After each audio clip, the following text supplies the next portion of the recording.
そまとによこわばる心震える手は掴みたいものがある空でそれだけさ夜の匂い空になんでも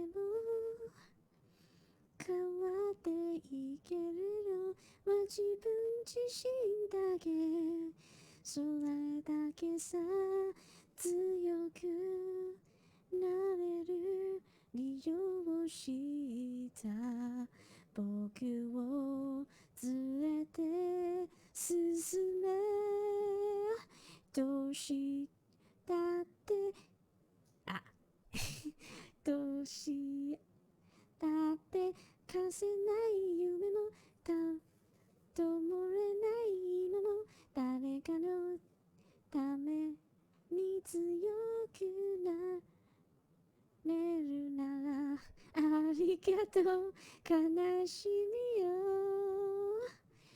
世界に打ちのめされて負ける意味をしたくれるくれる花よ咲き誇れ運命を照らして Ah! I knew I shouldn't pick this song. This song is super hard. Lisa is like Lisa is like really awesome, and this kind of song is like really really hard. Like I do not know how Lisa does it. There's so much um, there's so much technique and so much relic with the songs and everything. So it's like I just couldn't understand. I couldn't understand how Lisa can do it. Like she's a legend, and and people have the gall to say that she got famous because of SAO. Like, bitch, she's already famous before SAO. She's very she actually is very very successful before SAO. You knew her from Face Stay Night? Yeah. Even the Face Stay Night is like really back then, you know? So it's like those so-called anime fans only watches SAO, and it's like, oh, she got famous because of SAO. Like, They I don't heard the even know staccato thump of Lisa's. quick steps exiting the house. The kids look. This isn't for some. Luca only up the end. Oh, okay. This is the Well, they back continue to the from drawing board. they continue from that the end. Okay, so yeah, okay, so welcome back to Vegan Times. And we are going through a very, very Stranger Things situation here. Like something's wrong with the village, but nobody really knows what's going on. So here's the deal. Basically, I'm playing this kid, and this kid. Let me just summarize it. This kid actually is trying to discover it because he's a very, very curious kid and very determined kid. So sometimes you'll make a mistake, and like just now, we reach a bad end, and you will need to discover these charms basically to to basically alter the story. Like some of the actions that you do, like story of life, right? So it's like yeah. So all these actually will change the outcome of the story. So right now, I'm thinking of perhaps it's better if we continue. Um, let's continue with this path first, because this is the path where we got separated from the you know from the from our friend, right, Rolo. So I feel like this is like a really good ending on the left side here, but probably we don't have like enough cards to progress there. Let's try to like do this and choose Tickle this time, so that Iggy won't be mutated into like a mess. Probably we would change to another story. Probably. But yeah, here we go. Let's go here and choose Tickle. I do not know what it Well? does, but Time to bust out the tickles. tickle, tickle, tickle, tickle. Hey Trish, you wanna see something cool? Yep. Check it. Beck lunged forward and began to tickle under Tish's arms.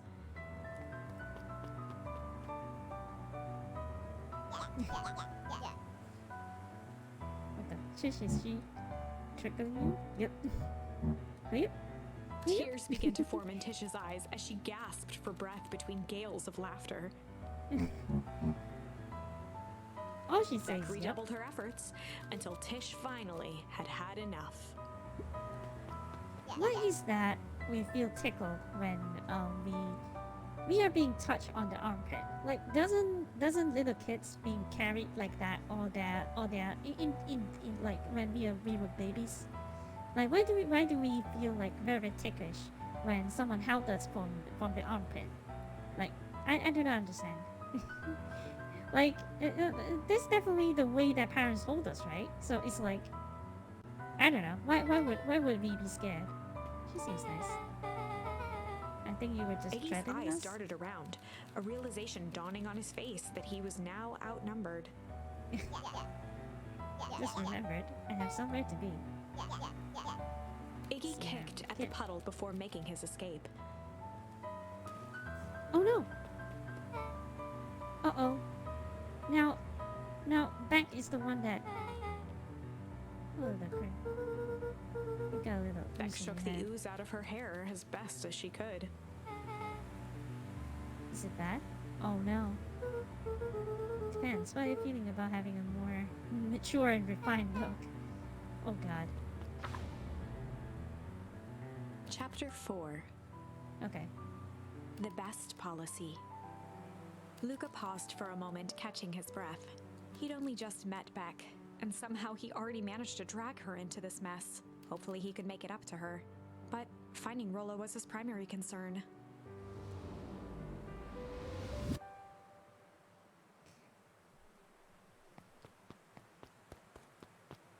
And yeah, I believe I haven't said hello and hello, welcome, Aries, welcome to the stream. And your teenhood. Yeah, Face Day night was Hello, I mean, it's me. it's okay. Like what the hell are you doing out here? Why did a kid with grey hair just run Roxy past and me in Fitz panic? looked drained. It was clear they'd spent all day searching. That's back. I don't care who she is. What happened? Just helping look for Lola. Okay, I need you to start Roxy's telling me temper the could truth. often be dismissed as the impatience of an older sibling. But this was the most intense Luca had ever seen her. Her eyes were wild and unfocused, looking straight through Luca. In a torrent of Really rambled have the words time. and tears, Luca broke down. I remember yesterday, investigating the lights at the old Valentine warehouse, where someone was there in a strange suit. We hid in the dumpster and have a heavy bag drop on us. Think it was a body. So we ran, but we got split up. And I ran home. It's all my fault. Now the best friend may never come back. Well, just one. Roxy, still exhausted and angry, softened briefly as her eyes hunted the ground in thought. With a determined sigh, she looked up at Luca. It's not your fault, Luca. Roxy, so far, is the best girl. So far. I mean, I like the heroes, of course, but so far she's the best girl. Rolo's gonna be Roxy okay. I drew herself promise. up. Gonna fix this. Luca, go home. But I wanna help. It's too dangerous for a kid. Can't just sit around. I have to do Roxy something. tried to think of the safest place to send Luca. You go back to that little treehouse that you like to play in. Wait that in case Rolo shows up. Sounds Luca like a wiped plan. his cheeks and gave a quick nod. You did the right thing telling me the truth. Now scoot. You really believe his story? What other options do you have? Things have been strange around here leading up to the festival. My dad has been acting weird lately. Who is her dad is the dude that locked us in the basement? Looking Wait, into the I don't puddle, know. Roxy Is rubbed it her because arms to warm she's up. a squirrel, right? So it should be like Kieran or something. Looking in the puddle. Oh no, so warm up. Why is it so cold here? This place gave me the willies.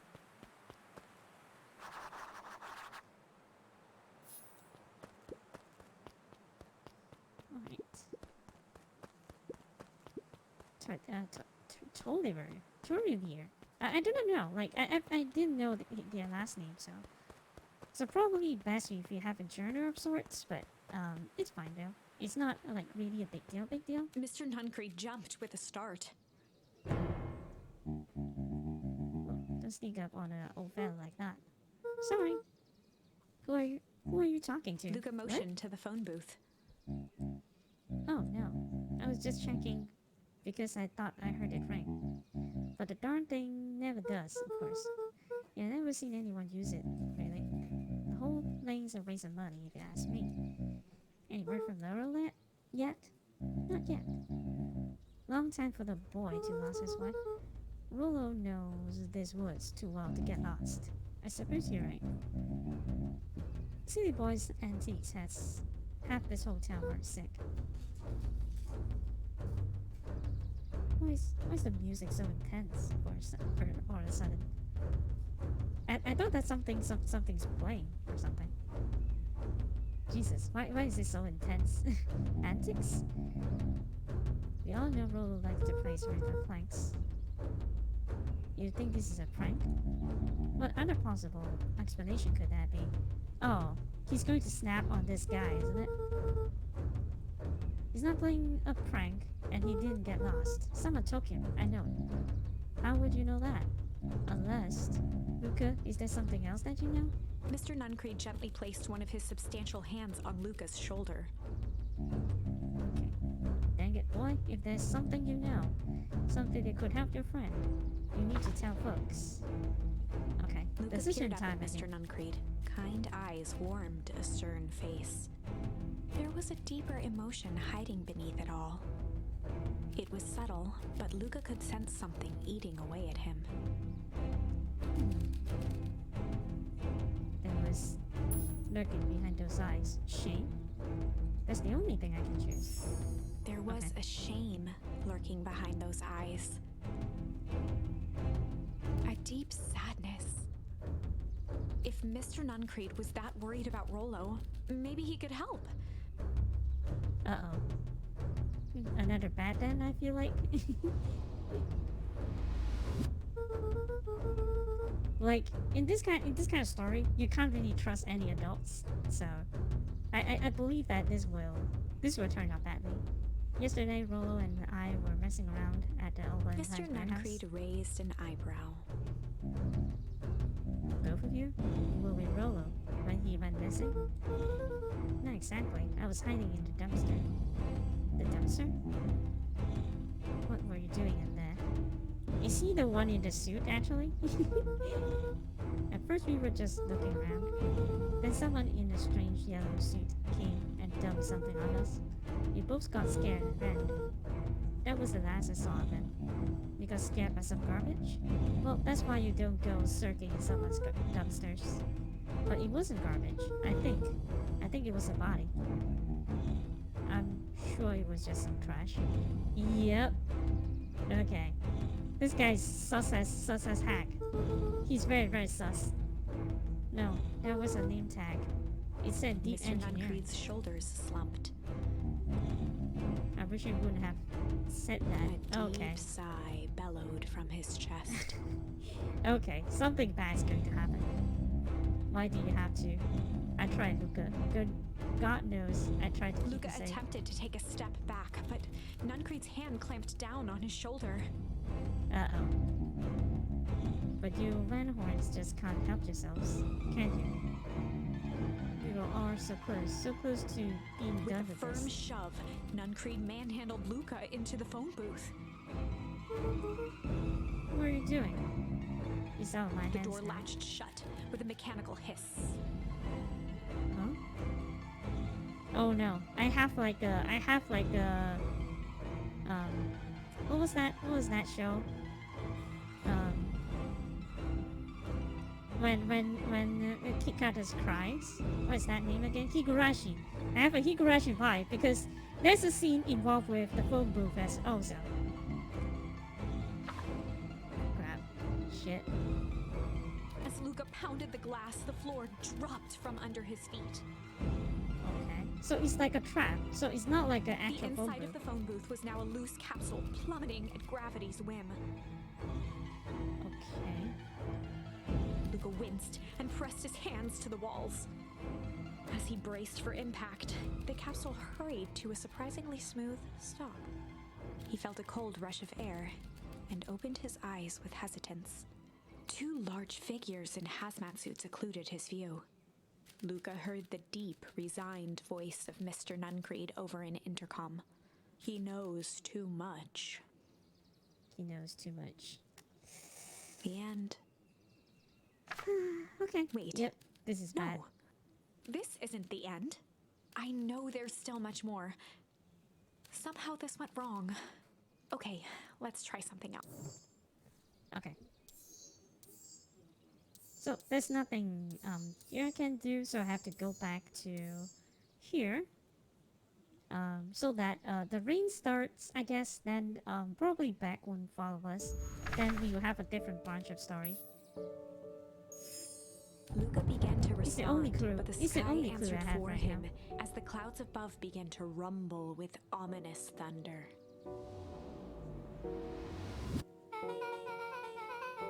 Sure we can make it home before the storm. Luca kicks out? surveyed the roiling clouds. Survey the wrong clouds. Don't say the odds are good. Maybe you should stay here and I'll make a At bid for that it. moment, the heavens opened up, unleashing torrential rain.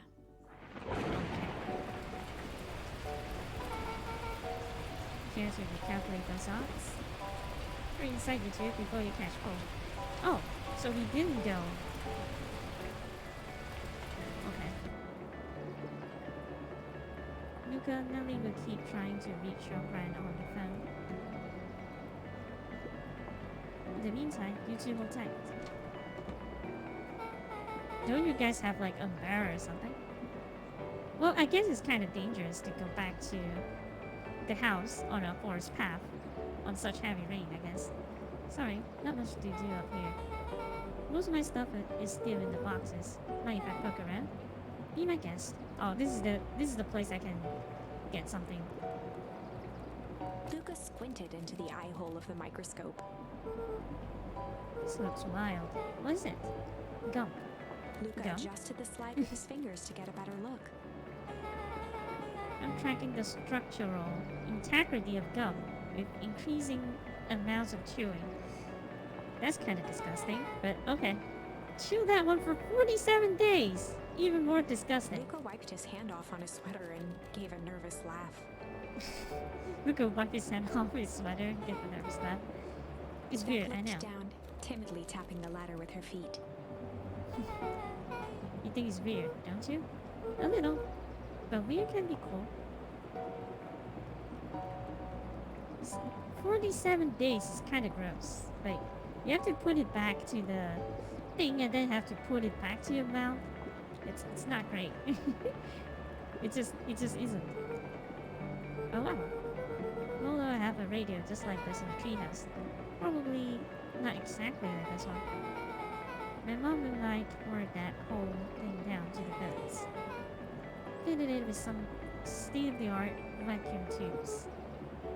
She seems pretty awesome. She got carried away sometimes.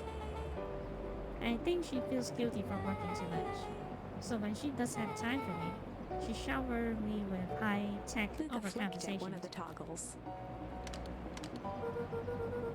I bet you can get all sorts of stations in this one. Not out here in the boonies. You wouldn't believe the stuff I could pick up back in the city. But around here, it's all farm reports and static. Oh, shucks.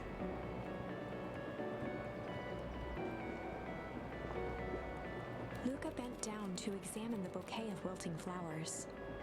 Judging by the odor, they were well past their prime. pungent. He flipped open the attached card.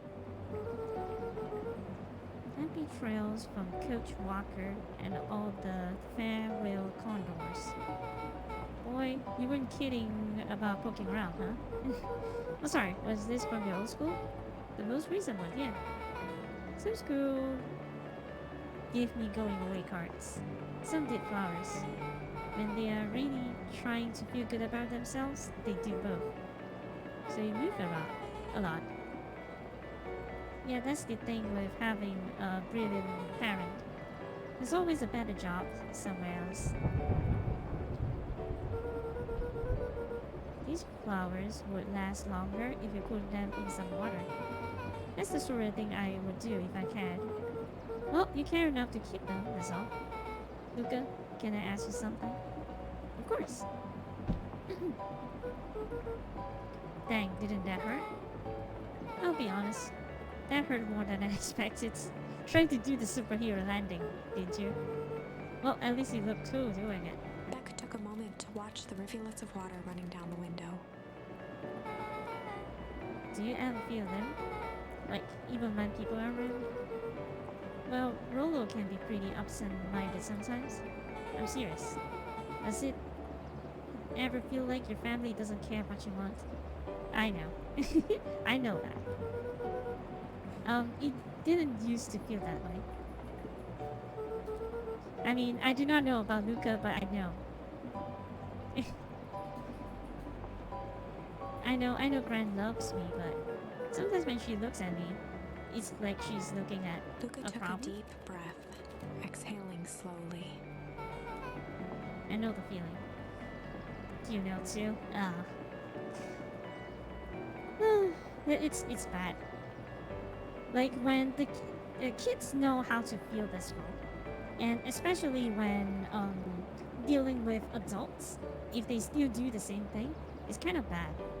You know, it's they are dealing. They have to remember they're not dealing with kids anymore, and even kids like Beck and Luca also have feelings too, and they feel like they are the problem. You know, like when kids feels like that, they aren't going to be well emotionally. You know, but yeah, how did you deal with that? I guess I haven't yet. But one thing my dad told me when I was little, don't hold a grudge, especially against yourself.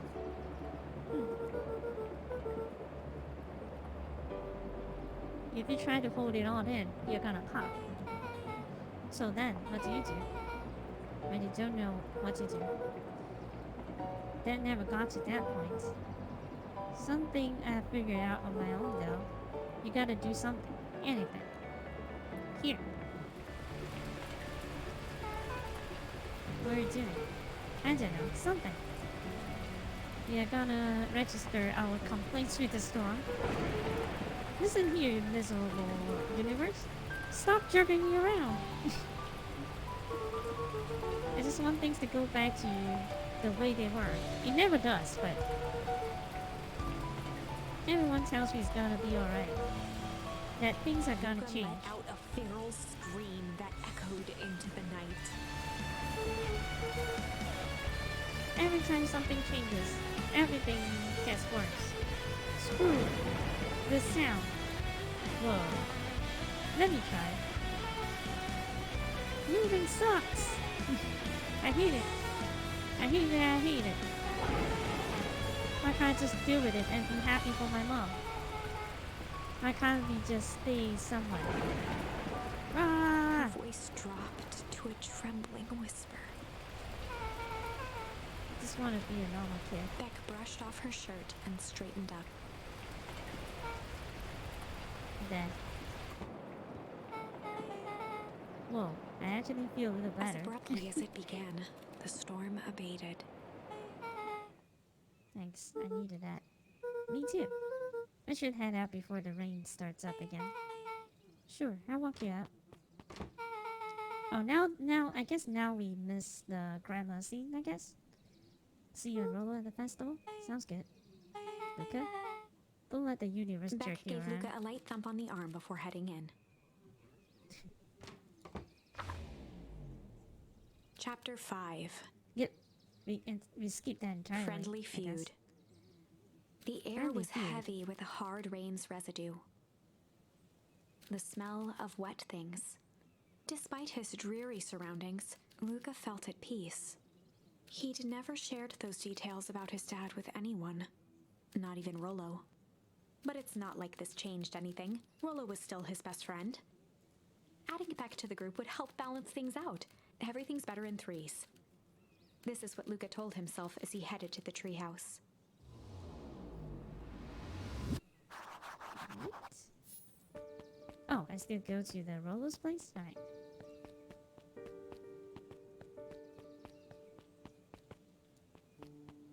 Oh, hey. Hey, Don. Tracking down a lead? You bet. I heard a juicy new rumor. Turns out when Sharper died, he left behind a peculiar last will and testament. Peculiar how? He didn't give his kid an inheritance. Oh, he didn't just give his kids an inheritance. There were conditions. Like what? The document stipulated that Hearers had to take on a child as a reward. A kid our age, who just showed up to town one night with a lawyer. Solomon? Bingo.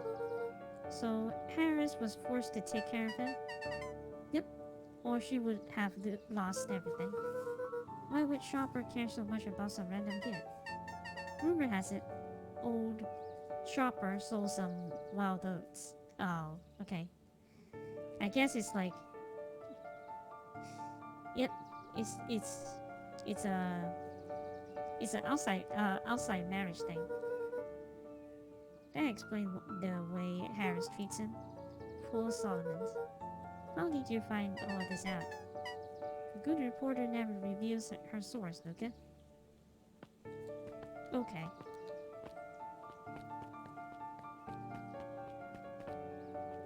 But then it's just rumor. So I guess it could be correct. It could be not, but we'll see.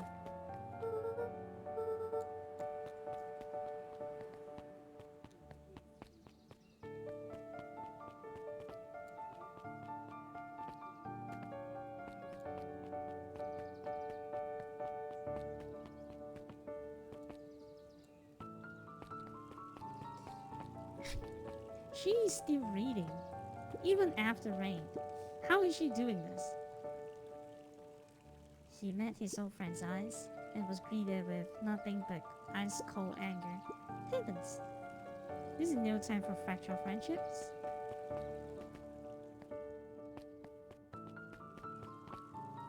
This is not the time for you to be reading, even with this rain.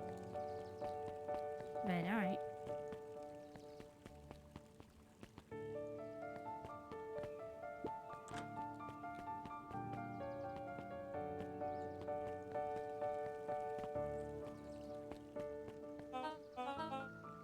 Excuse me, what are you doing?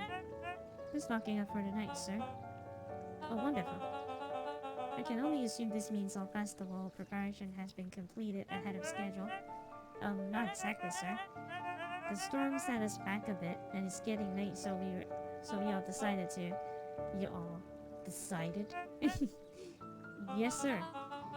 I was aware that your job involved deciding things.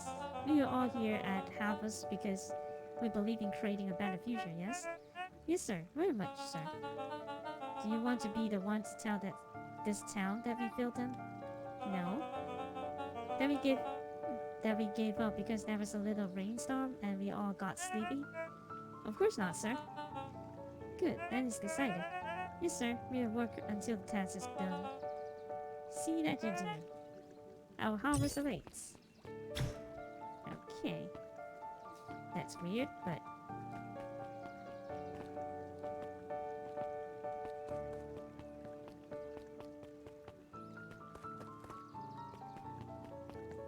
Okay.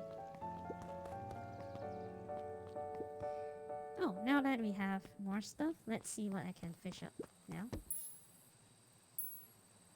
crunch. Okay. Luca wrapped a It's twig of pigeons. thyme around the hook. Some fish have refined taste.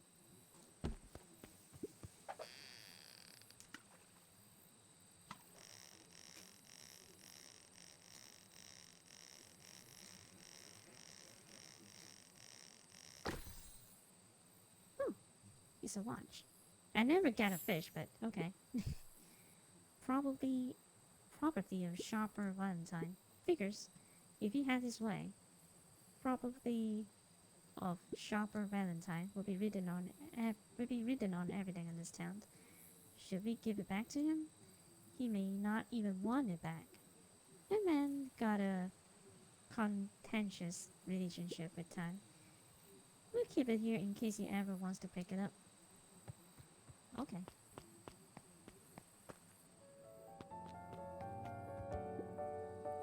Rolo, are you still up there? I'm sorry, Rolo isn't accepting visitors at the moment. Come back Luca had never. only ever heard him speak in this stiff yet gentle tone a few times, and it always meant one thing. He's angry? You're upset.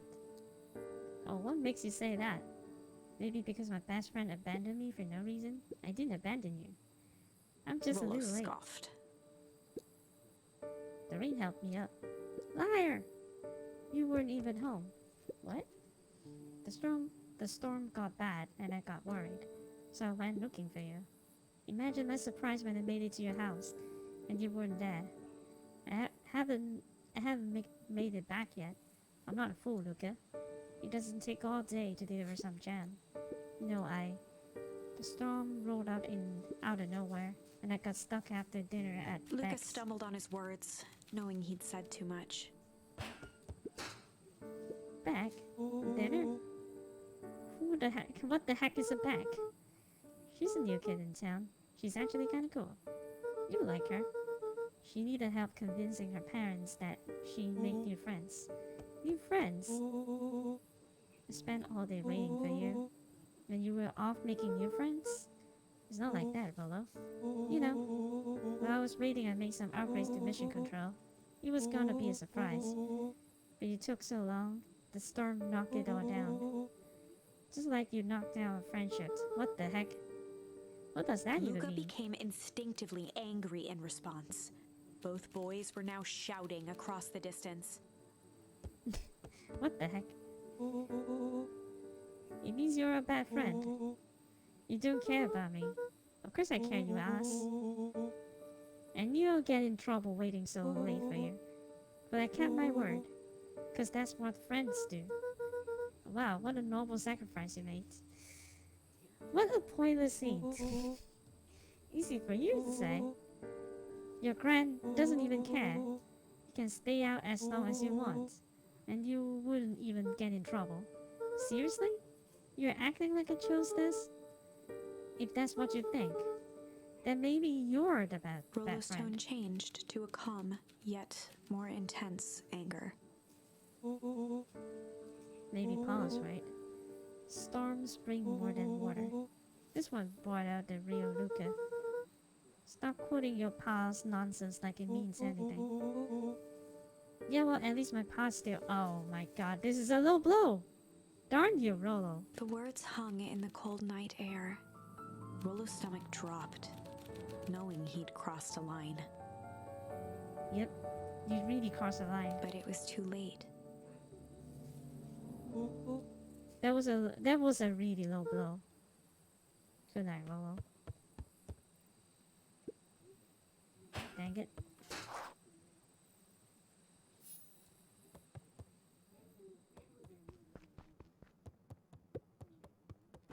Luca dug through his old stuff, not even sure what he was looking for.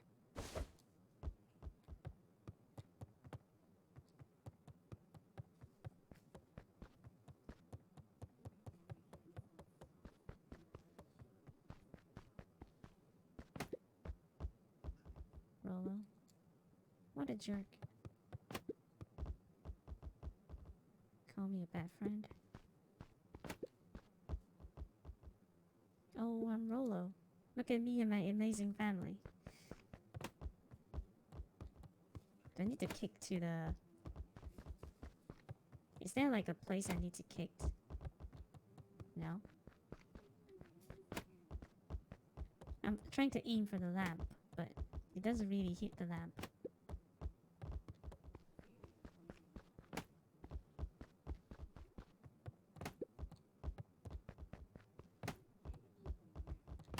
Wow.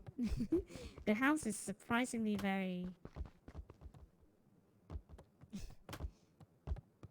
All the furniture is kind of like bolted down for some reason.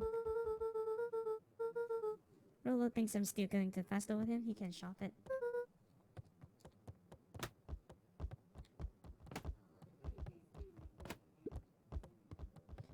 Well, the only thing I can do is just sleep, I guess. I thought that the football would mean anything, but nope. Because really I'm trying to kick it on objects in the room, but it seems like everything here is impeccably bolted down. Like even the vase doesn't break or anything. I was trying to destroy stuff, but no. You can't really do anything but sleep, I guess. I wonder what this ball is about, but...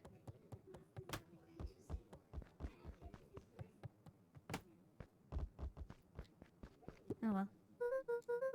I guess I'm just never supposed to make new friends. Weep. Gran cooed gently from the hallway. You slept straight through breakfast. Luca, are you alright? I'm fine. Just don't feel like getting up yet. Okay, I'll leave this oatmeal by the door. I've gotta run out and take care of some things. Okay. I'll be back later to check in. Luca Sure. just wanted to be alone. He waited to hear the sound of the front door closing.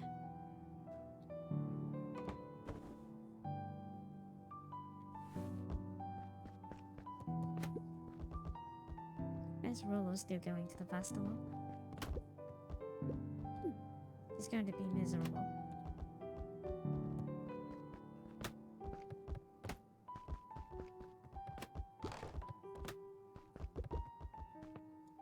Luca dozed off again. Oh, wait. Luca, I see you didn't eat your oatmeal. Wasn't hungry. Well, just in case you got hungry, I'll leave a sandwich here too. Thanks. Rolo came by. What did he say? He wanted to talk to you.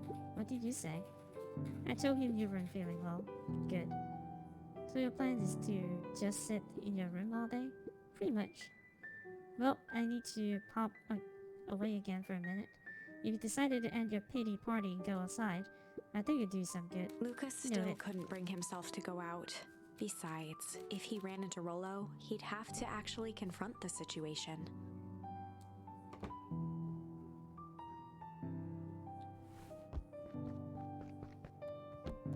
Okay, I didn't meant to sleep again, but never anything interesting in the festival anyway. Oh, I need to kick the thing. Now I can do that? Can I pick it up instead? Nope, I can't. I just have to kick it precisely there, I guess. It's very, very hard to do that. Oh, there we go. The Adventures of Hank Atomic. Complete Luca first carefully volume. opened the cover and began to read. Rolo had received it for his birthday, a special hardcover edition with behind-the-scenes commentary and bonus art. Rolo cherished it, but asked that Luca keep it at his house. Luca wasn't sure if it was because Rolo didn't trust himself with it, didn't trust his sister around it, or just wanted an excuse to come hang out at Luca's more often. Whatever the reason, Luca didn't mind. But it had stayed right there where Rolo had stashed it ever since. Now, at the foot of his bed, Luca lost himself in the pages. He'd read it all before, but at this moment, it somehow felt sentimental. He was well into issue number 5 when he heard soft footsteps from the hallway. Luca? Another little friend came to see you. A girl named Beck. Okay. She said you met yesterday? What did she say? Is she here? She was just dropping by. I told her you weren't taking visitors today. Oh, she seems nice. Yeah. You had a 5-year-old, didn't you? Can I come in? Maybe later. Alright then. I'll leave dinner on the kitchen table, in case you want a bite before Without bedtime. realizing it, Luca had pouted away the entire afternoon. He once again felt the weight of it all and allowed his weary eyes to close. Luca stood in a with the book. vast black expanse. He looked up at his father standing beside him. Walt was working a straw at the bottom of a fountain glass, trying to collect the last bits of milkshake.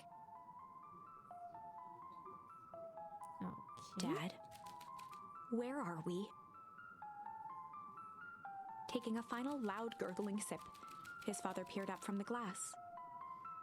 About the vase beside? Yeah, I tried to have a think. It's just that it's like not possible to heat He anything. jangled the straw playfully with a warm smile, then lifted the empty glass as if to point into the darkness. The source? Luca's eyes followed his father's gesture. In an instant, he was sitting in front of a blazing campfire. Across from him sat a large figure in a yellow hazmat suit. The What the figure's heck? voice was a scratchy echo. Well, if it isn't the man of the hour, make yourself comfortable. Luca held his shivering hands over the flame to warm himself. It doesn't work that way here. Their yellow-gloved hand pointed to the base of the flame. It's a cold flame, see? Luca peered at the base of the Cold fire. It wasn't wood that was burning. It was Beacon Pines itself. What the heck? Tiny buildings, freezing and crumbling as they were consumed by flame. Luca could see small shadows moving in the burning city. People. Luca leapt to his feet. We've got to help them! The figure gave a dismissive wave of their hand. Why waste energy helping people who can't even help themselves? The figure bent down to examine the panicked crowd as they desperately tried to stop the flames. They only care about what's right in front of them. Not like us. Luca's voice was a trembling whisper. Us? The figure slowly stood up, grabbing its helmet with both hands. With a jolt and a twist, the suit emitted a gasp. A cloud of torpid mist escaped, slowly revealing the face within. Luca's own face looked back at him. What? Older, worn, distant. The sensation was oddly familiar, as if he'd caught his own reflection by surprise in the mirror. The doppelganger smiled. It's him? I tried to help once. He gestured towards his face. And all it got me was this. Lucas staggered back. You aren't me. Luca felt a hand catch his shoulder. His father was there again, beside him. Every choice sets us on a path. This is the end of one of your paths, son. Luca watched his older self shake its head ruefully, its face twisting into a cruel grin. Well, Dad, if you wanted him to see this, far be it from me to disappoint. Luca watched in shock as the figure took a confident step forward and plunged into the flames. In a flash of cold light, he was gone. What does all of this mean? Luca felt a reassuring squeeze on his shoulder. Just remember, why we choose matters just as much as what we choose. Luca woke up to see a hazy figure at the foot of his bed, silhouetted in the morning sun. Mom? No, dear. It's only Luca Brian. rubbed his eyes. The kind, concerned face of his gran came into focus. How are you feeling? Fine. Anything you want to talk about? I don't feel like talking. It's just a small. How about you sit here and listen a bit? Whatever you and Rolo fought about doesn't matter. Gran But he- silenced Luca with a gentle pat on the leg. Fight between friends happened. Nova said doesn't matter. The important thing is that is not the last thing you ever say to each other. But he said stuff about Dad. What, do you think he meant it? No. He was just mad. And did you mean any of the things you said to him? No. Good. One must appreciate friends in their best moment and accept them in their worst. Accept. Now get your little butt out of bed. The festival's today. You don't want to miss that, do you? I guess not. Seems like a good opportunity to make amends with Rolo, Luca doesn't it? gave a reluctant nod. So buy him a corn dog and apologized. But he's the one that... What did I just say? Buy him a corn dog. That's a good boy. Everything's better with corn dogs. Okay, it's not 1:30, but always with the food. I need to get going now. Get one last minute festival business to take care of. I come find you at the fountain a little after lunch. I wipe with this grand. Hey Necro, welcome to the stream. Right now, we don't know if Gran is evil yet, but we will see. Like, there's a lot of unexplained stuff happening right now, so... Love you, Luca. Love you too. Luca took a deep breath. Take a deep breath. Okay. Chapter 6. Through thick and thin. Despite Luca's bitterness, Gran was right. He needed to hash things out with Rolo. A big fight changes the nature of a friendship.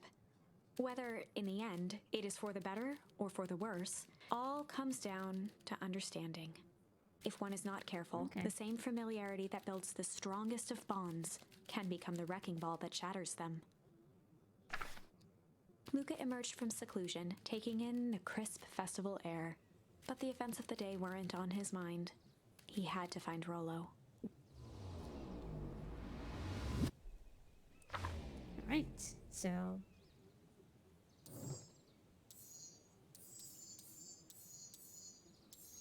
Do we have more options now? Well, not really. We don't have much options. We just got some charms, but it doesn't matter for now. Yeah, let's progress through the story. There you are. Luca. Rolo wanted me to tell you something. What is it? Roxy rolled her eyes, shaking her head. Sight. A space adventure, though you needn't buy it. If you'd be brave, go somewhere quiet. Roxy, I don't. It's a riddle, Luca. My goofy little brother wants Luca you to looked find him. down and kicked at the dirt. Look, I know you two had a fight, but the only thing more annoying than my little brother is not my little brother without his best friend. So I'm doing him this one favor. Now I need one favor from you. Whatever it is that went down between you two, squash it.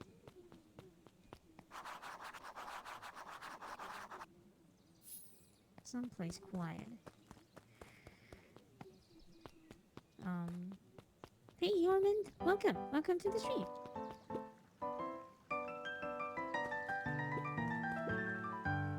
How goes the meter hunt?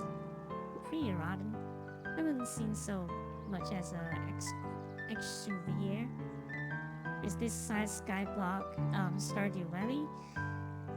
Well, this is kinda like a horror game, so it's not exactly like a Stardew Valley kind of thing. It's not a simulation game. It's more like a action game, per se, so... It's not just the beetles. This morning I couldn't find any critters at all. It's like everything that buzzes or skitters just packed up and left. I'm sure they're out there somewhere. Maybe all the commotion of the festival just spooked them. Yeah, maybe that's it. There's going to be an explosion, isn't it? Welcome to a festival. Don't forget to come back later for Mr. Kerr's speech. And the Harvest Festival sign revealed. You don't want to miss it. Oh, Solomon actually did something to the sign, so... I don't know who, Perennial Harvest think they're impressing with this ridiculous festival. Totally. The town's still falling apart. The weather's still cruddy. And this season's harvest looks like it's gonna be worse than last year. You said it.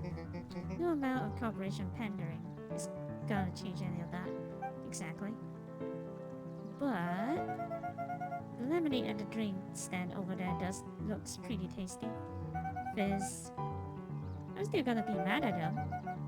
I'd rather be mad while sipping some delicious lemonade is all. Talk about priorities. Okay. You need New York? Huh? Oh, don't mind me. Just warming up for my big ceremony Mr. Kerr speech. pointed to his grinning mouth. Deliver out the old glap box. You nervous? Oh heavens now. Well, break a leg. Give me the gift of us. Okay, whatever. He's trying to do some like warper exercise, I guess.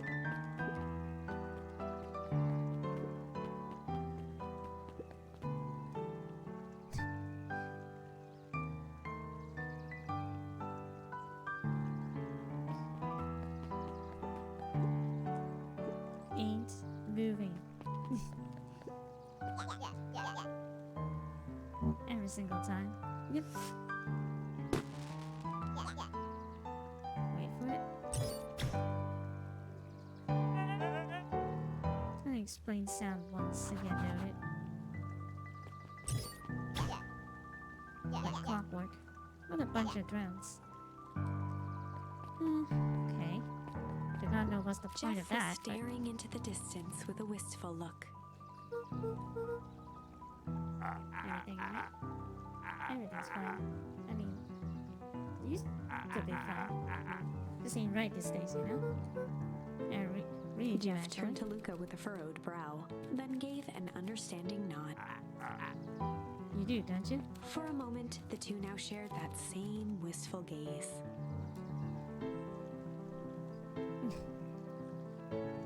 Okay.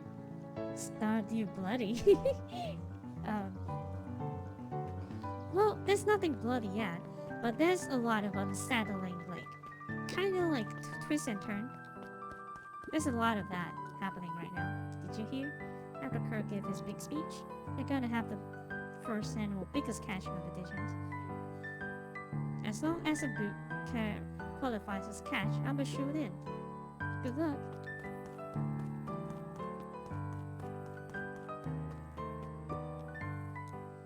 Do we have, like, more things to fish up now? Nope. Luca Jeff first.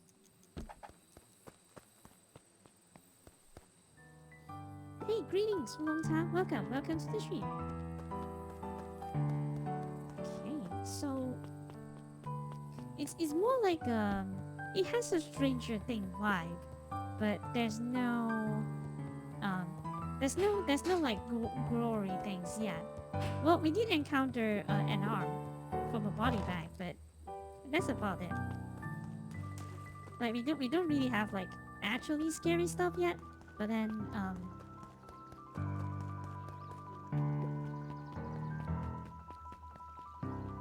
no, we have been have some like really disturbing stuff happening, like kind of Higurashi kind of stuff.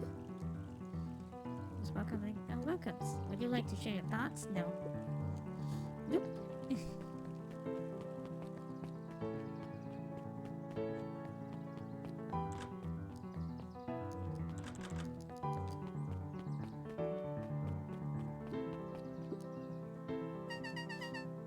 I got a question for you. What do you think this whole festival is for? The way I figure it, perennial promise trying to win over the town. Like a bride, but with balloons. Cynical, I like where your head's at. That's why I assumed at first too, until I eavesdrop on a couple of gossipy clipboards.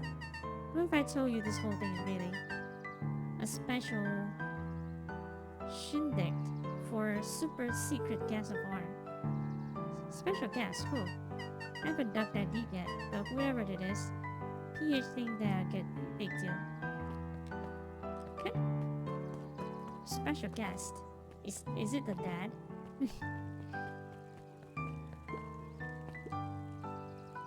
The first time I ever seen this man's smiling face since the Fall Harvest. I have my doubt about the Hoppers, but I must admit, they do put on a nice party.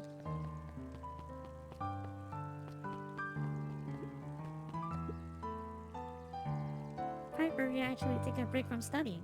I wanted to see what all the festival fuss is about. I can't help but notice. You still brought your backpack full of books. Luca, backpacks can carry a lot more than just books. True, sure. So what you got in there? Books. Okay. I'm going to talk to the Harris later. Do we know her full name? We just know that she's the Harris. Hiya, Luca. How's Griffin doing? What? Sorry, Oh, all nothing. became flesh. Just pretend I didn't say anything. Griffin.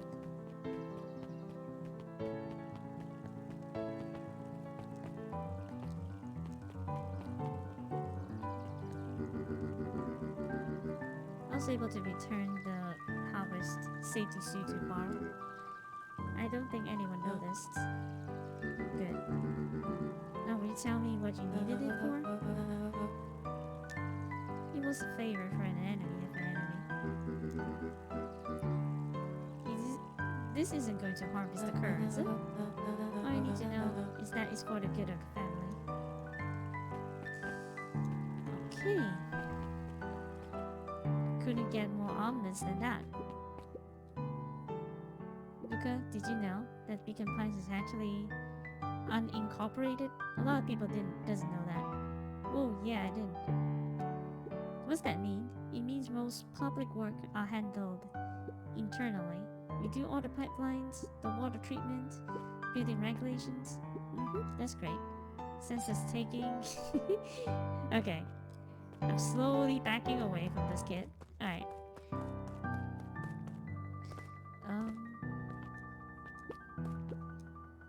Hey Luca, so you're done at the library? Huh? Griffin Oh, looked nothing. away suspiciously. Nothing at all. Oh, they're trying to hint you that it's on the library.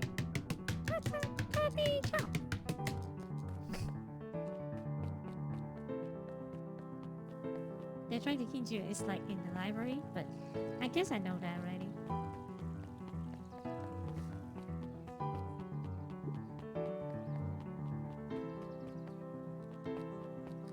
Let's not go to the library. Can we go find Beck instead? Can I do anything at Beck's? Not really. Okay. Well, this game doesn't like really give you anything exploring, but then this is a very story-driven game.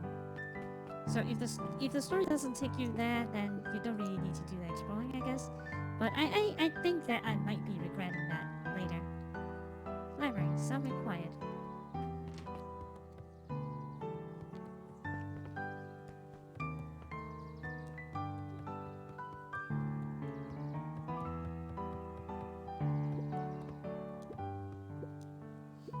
Hey Jess, still working through the newest Hank Atomic?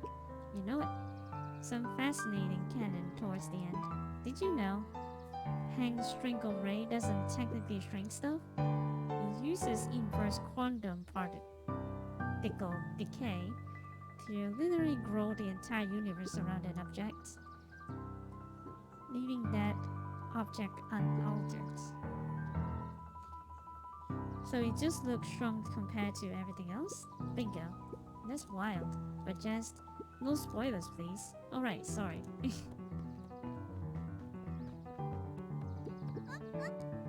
Kato's Hey, Yuka. eyes lit with excitement. I've been expecting you. Bravo deciphering. Is the first riddle? Okay. The first? Oh, you didn't think that was all, did you? Ruler goes Kato all out, doesn't straightened he? up and cleared his throat as if preparing to sing. Okay. Ahem. On planet Far Pool, you may take issue. When the fifth king dies, you'll need a tissue. Kato stared at Luca eagerly. What? Get it? Want me to tell you? No, it's okay. Let me figure it out. bring it here to be verified. The offer still stands.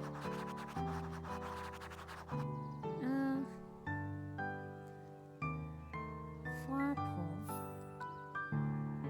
Just give me the. Can you give me the hints? The word I emphasize are important. Issue 5th. 5th issue. Luca grabbed Natural Photography, Volume 5, from the shelf. Luca grabbed the modern. Luca grabbed. Is it this?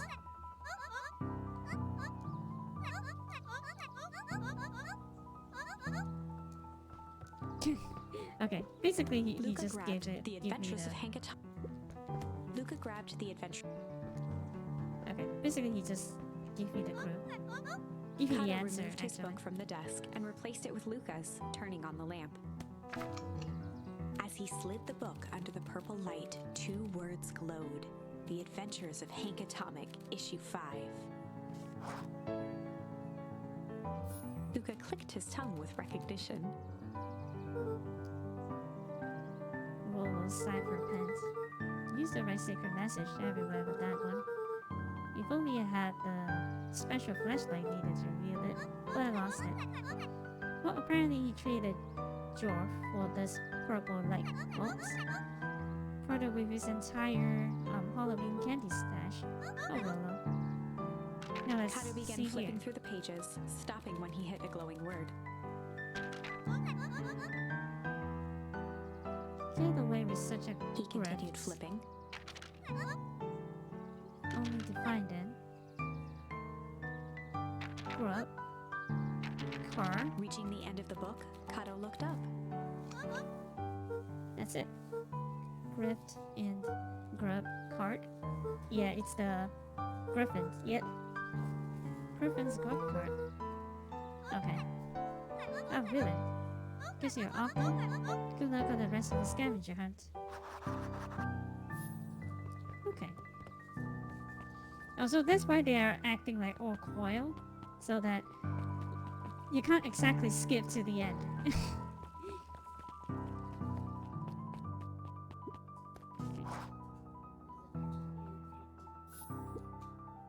Hey, Griffin.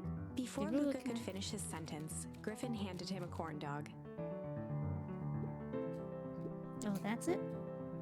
Bought and paid for. Enjoy. And that was supposed Luca to be a shrugged, riddle or something. taking a sizable bite out of the corn dog. Yuck. It's cold. Well, oh yeah, it's been sitting here for a while. Wanted me to to be sure to give you that one specifically. Luca Well, tugged that's at his just- cheeks, feeling something rough between his teeth. He reached Oh. into his mouth and pulled out a slip of paper. Oh, He shook come off on. the bits of corn dog to read the slip. A pickup when you need some pep. Near the fountain, up the Luca steps. finished off the remainder of the corn dog. This is getting to be a whole thing. Yeah, I already know. Like, there's only so much place they can hide.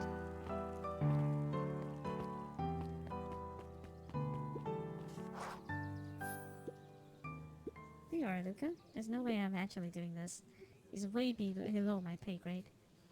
Oh, come on, you big stiff. Let the kids have some fun. Fine. But Rolo Lumi owns me waved one. his hands around sarcastically as he began. He? Oh, Ruby is a he. Okay. She looks cute though. What takes flight, but has no wings? Your final task, a friendship brings. See, that wasn't so hard. Okay. You're cheapened somehow. I think it's sweet. It's the chicken coop, but where's the chicken coop? Good luck, Luca. Where exactly is the chicken coop? Because they talk about the chicken coop thing, right? But where exactly is the... Oh, wait. He's already here. Hey, did you find a comic book? Yep. Did you got the corn dog? Yeah. Well then. I know it doesn't make up for what I said, but here, you Rolo earned this. sheepishly handed Luca the balloons. Okay. Flights. Thanks. You didn't have to go all this trouble. I'm sorry I got so mad. Dang it, you're supposed to let me apologize first. Oh, sorry. Now you apologized twice before me. Just let me do this. Luca, I'm really sorry. With everything that happened, with your mom and all. I always wanted to be there for you. Be a good friend, you know. When you said you're hanging out with someone else, I kind of freaked out. Rolo. Still my turn. I felt like if you needed some new friend to help you, it meant I wasn't good enough. But that was selfish and wrong. I was wrong. I'm so sorry, Luca. Okay, I'll apologize over. You can Luca talk now. threw himself at Rolo, hugging him as tightly as he could. Rolo, I don't deserve you. I don't deserve you either. That's why we deserve each other. Okay. That's a nice thing to say for someone, for someone, you know, who's Rolo. So, what else do you want to do today? Just snoop around and try to find some info about your mom. Snoop where? Probably sneak into the HQ while everyone at the festival. Aren't you curious about all the stuff these clipboards write down? What if you get caught?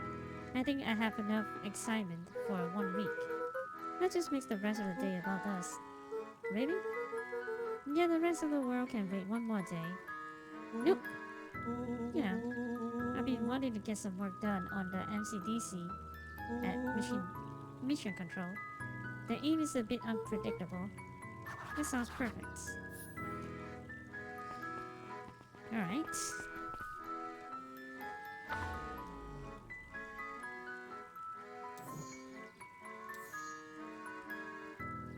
Heart. Foot. Okay. So we do have more options now, so let's just see what happens.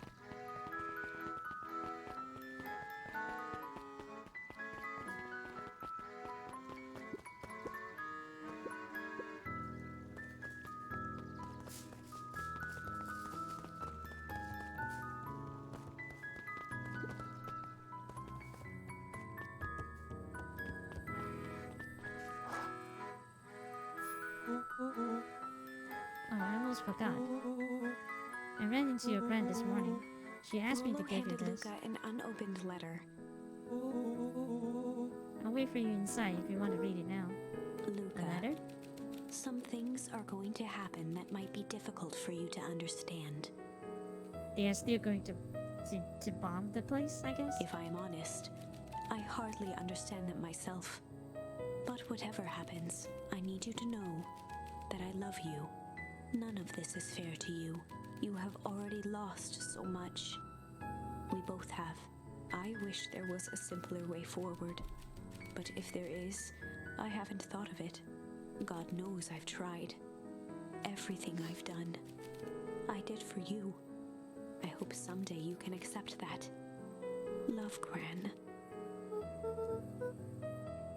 I love you too, Luca Gran. folded the paper into his pocket and headed up the ladder.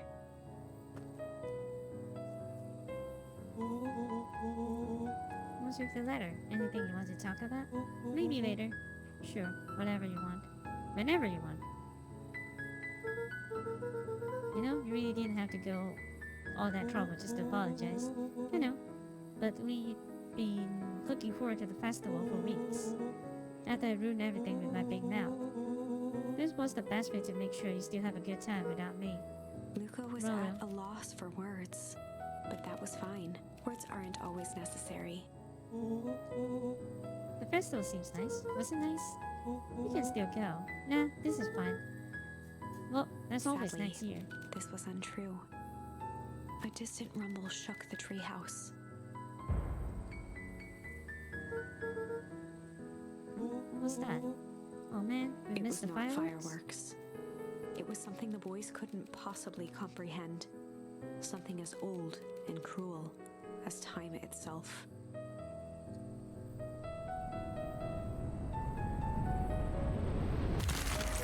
What? What the hell? The big freeze. A shockwave of cold tore through the room. A bitter, unfathomable chill. Before they could react, it encased them in ice. Two boys, reunited by friendship, only to be cruelly separated by a malevolence beyond reason. And so, our story ends on this melancholy scene. Cold flame. Like the dream. Yeah, but what the heck? In a silent treehouse turned statuary, in a town brought low by its secrets, sits a pair of friends, alone, together. For the rest of time. The end. No, that can't be the ending. It simply can't. I won't accept it, and I hope you won't either. There are more endings, more possibilities. I can feel it. We are just going to have to sort through them all until we find the one that fits.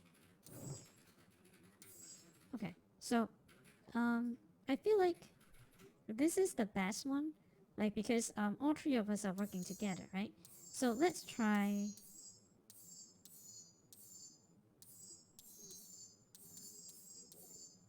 Let's try this one, you know? Like, instead of fighting, we just, run. Friend already said goodbye in the letter, yeah. Luca drew himself up and decided to take the only option they had left. Flight. He squinted down the barrel of the mission control defense cannon, aiming it through an opening in the dense tree branches.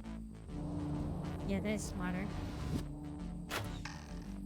He looked up with surprise as it struck true and taut. Can't believe that worked. Hey, Mr. Kerr. We'd love to hear your thoughts, but I'm afraid we have places to be. Come on, Iggy. See ya, jerks. Fine, we know where that leads them. This way, we'll take the tunnels. Luca and Iggy winced as they sprinted through the thicket. The branches clawed at them, reluctant to give passage. After what felt like a marathon, Luca stopped in his tracks as they reached the clearing. What the? That was all he was able to say before Iggy slammed into his back. The boys tumbled down a steep decline and crashed with a wheezing thud on a surface as hard as ice. In fact, it was ice. Chapter 5. Signs. They stood silently, catching their breath. The sky was like sapphire. With each breath, a plume of steam escaped from Luca's lungs. Let's keep moving. Luca pulled Iggy to his feet as they gazed across a snowy terrain.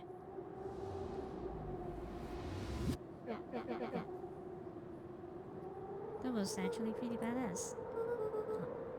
I think we lost him. Are we up in the mountains? I don't think so. If anything, we went downhill. And what's up with the Winter Wonderland? All I know is there's no going back the way we came. Let's see if we can get our bearings. Follow me.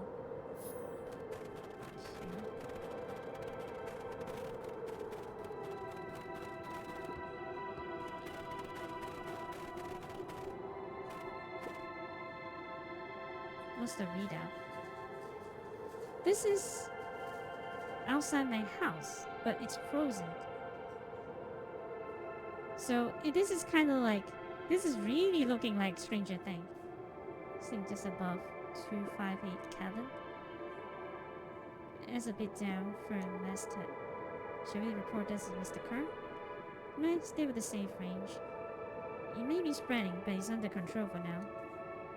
Give a small nudge in the equilibrium would cause a cascade. Dude, relax. There's a few more sites to hit before we can punch out. Let's get this over with.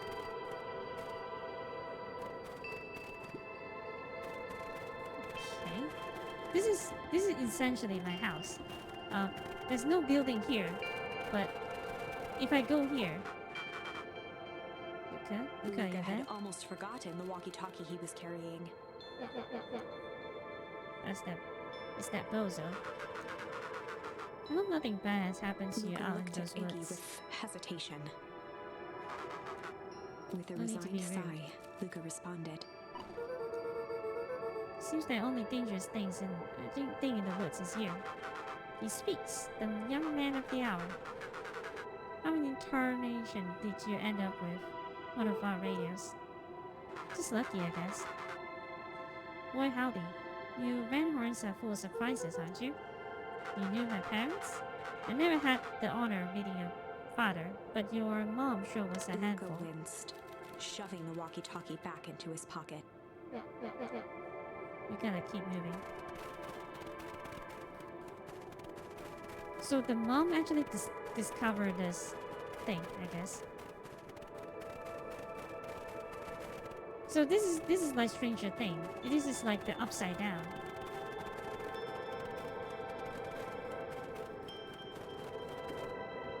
A disc of smooth metal was lightly covered in snow. Two faint seams were visible along the surface. A manhole cover? If it is, I've never seen one like it.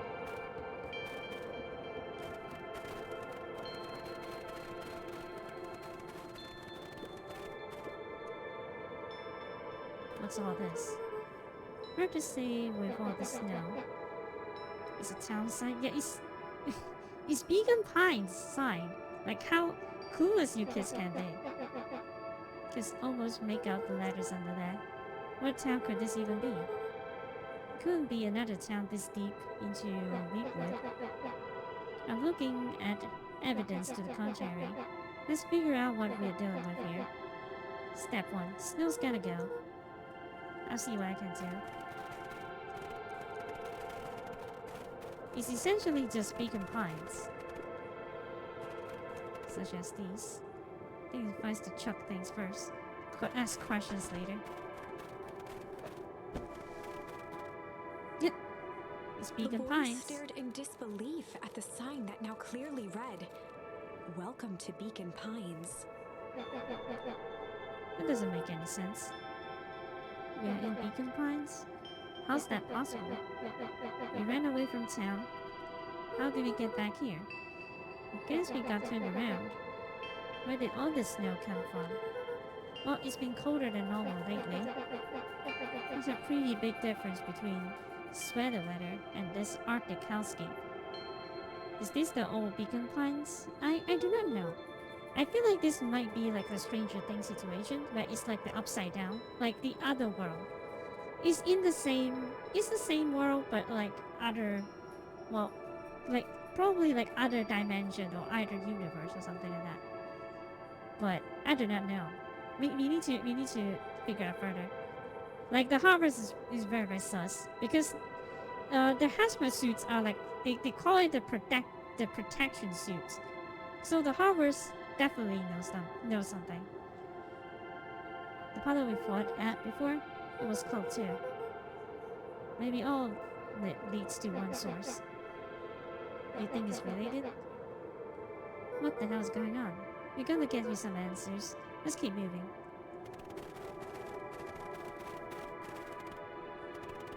Okay, yep. This stuff looks familiar to you?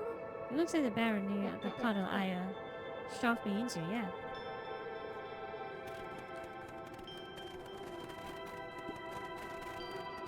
The fencing glistened, each chain link encapsulated with a translucent layer of ice. Looks like the stuff they put up around Weekwood. The stuff who put up? I don't know. It's Looking all down at frozen. the frozen stream, Luca could faintly see a school of minnows encased in the ice. Whatever happens here, it happened fast. The fish didn't even have time to run. Or, you know, swim run. Okay. This is definitely the town. How stupid can the kid be that they don't see that this is the same town? Just frozen over. The crunching of footsteps trailing Luca went hush. He looked back to see Iggy's face twisted with confusion. Everyone's gone. What? There's nothing here but more snow. There must be an explanation for all of this. We have to keep looking. You can look all you want. I quit. Iggy, we have to keep going. You don't get it, do you? This isn't one of your prophetic, Hank stories. We aren't going to save the day. We aren't even going to save ourselves. My face is mangled. The town is destroyed. And everyone we have ever known is gone. We don't know that. You can't just quit. Do whatever you want. I'm done. Iggy is gonna be okay. Luca peered upward at the darkening sky. He let out a long, foggy breath. Faintly, Iggy began to cry. Seeing Iggy in such a pathetic state gave Luca a sense of compassion, and more than a little guilt. It's getting pretty late, I think. Probably not a good idea to stumble around in the dark anyway. Luca allowed himself to collapse next to Iggy. Let's The just boys rest for a huddled bit. together for warmth and comfort. If not for exhaustion, their minds would be racing, trying to make sense of the events of the day. Why don't they just go into a building? As it was, all they had energy for was to sit in silence, numb.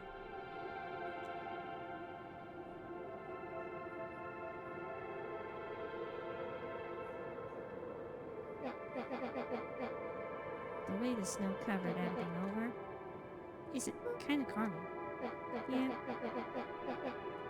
I haven't had time to say it, but thanks. Huh? For getting us away from those creeps. I sort of froze up back then. Iggy, I should be the one apologizing. It all happened because I lost my temper. No, that's bull hockey. First of all, you didn't know what that gunk would do. You didn't, right? Of course not. And second, stop with this baloney about losing a temper. But I did Iggy lose my motioned temper, sarcastically to his half-deformed face. obviously. But that's exactly what you should have done. Huh? I was being a horse ass. Oh, he was aware that he was being a bully. You were supposed to be a horse ass in response. That's how it works. Iggy, I'm having a hard time following. You wanted me to fight you? Of course. Geez, you goody-goodies types takes forever to understand this very basic point. Why won't you go around saying cruel things trying to Iggy get into shrugged. fights? It's something to do. What the heck? You're an asshole because you were bored? I guess like a lot of bullies are like that, but... Oh, did me blocking the wheel of Iggy's face?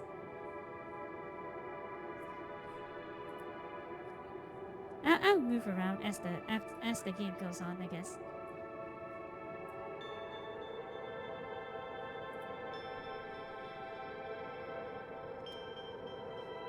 Oh, that's super. Sometimes I just feel empty. You wouldn't understand. You and Rolo are always having a blast together. Laughing, calling that dinky little Iggy treehouse now mission control. wept openly. Oh, I guess he was just jealous. Perfect little Luca von Renhorn with his perfect little life. Your life is not perfect. Everyone in the town likes you. Not everybody. Now, then Euchre haven't even unpacked yet, and even she already likes you. You He have wiped his Tish. nose with a sleeve. I love Tish. Tish is great. But she ain't exactly the world's greatest conversationalist, you know? Yeah, she always like, yep. That's all she said. Luca gave a warm chuckle. I Iggy get the cleared his impression. throat as he wiped his eyes. It must be raining out there. Iggy arched Definitely. into a wide yawn.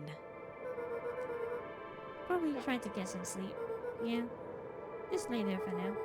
Tomorrow we get to the bottom Luca's of all eyelids this. began to slowly drift shut. At least get to a shelter. let's not sleep out in the cold. Luca? Yeah? I always did want to see the inside of your dinky little treehouse. What do you think? Not bad.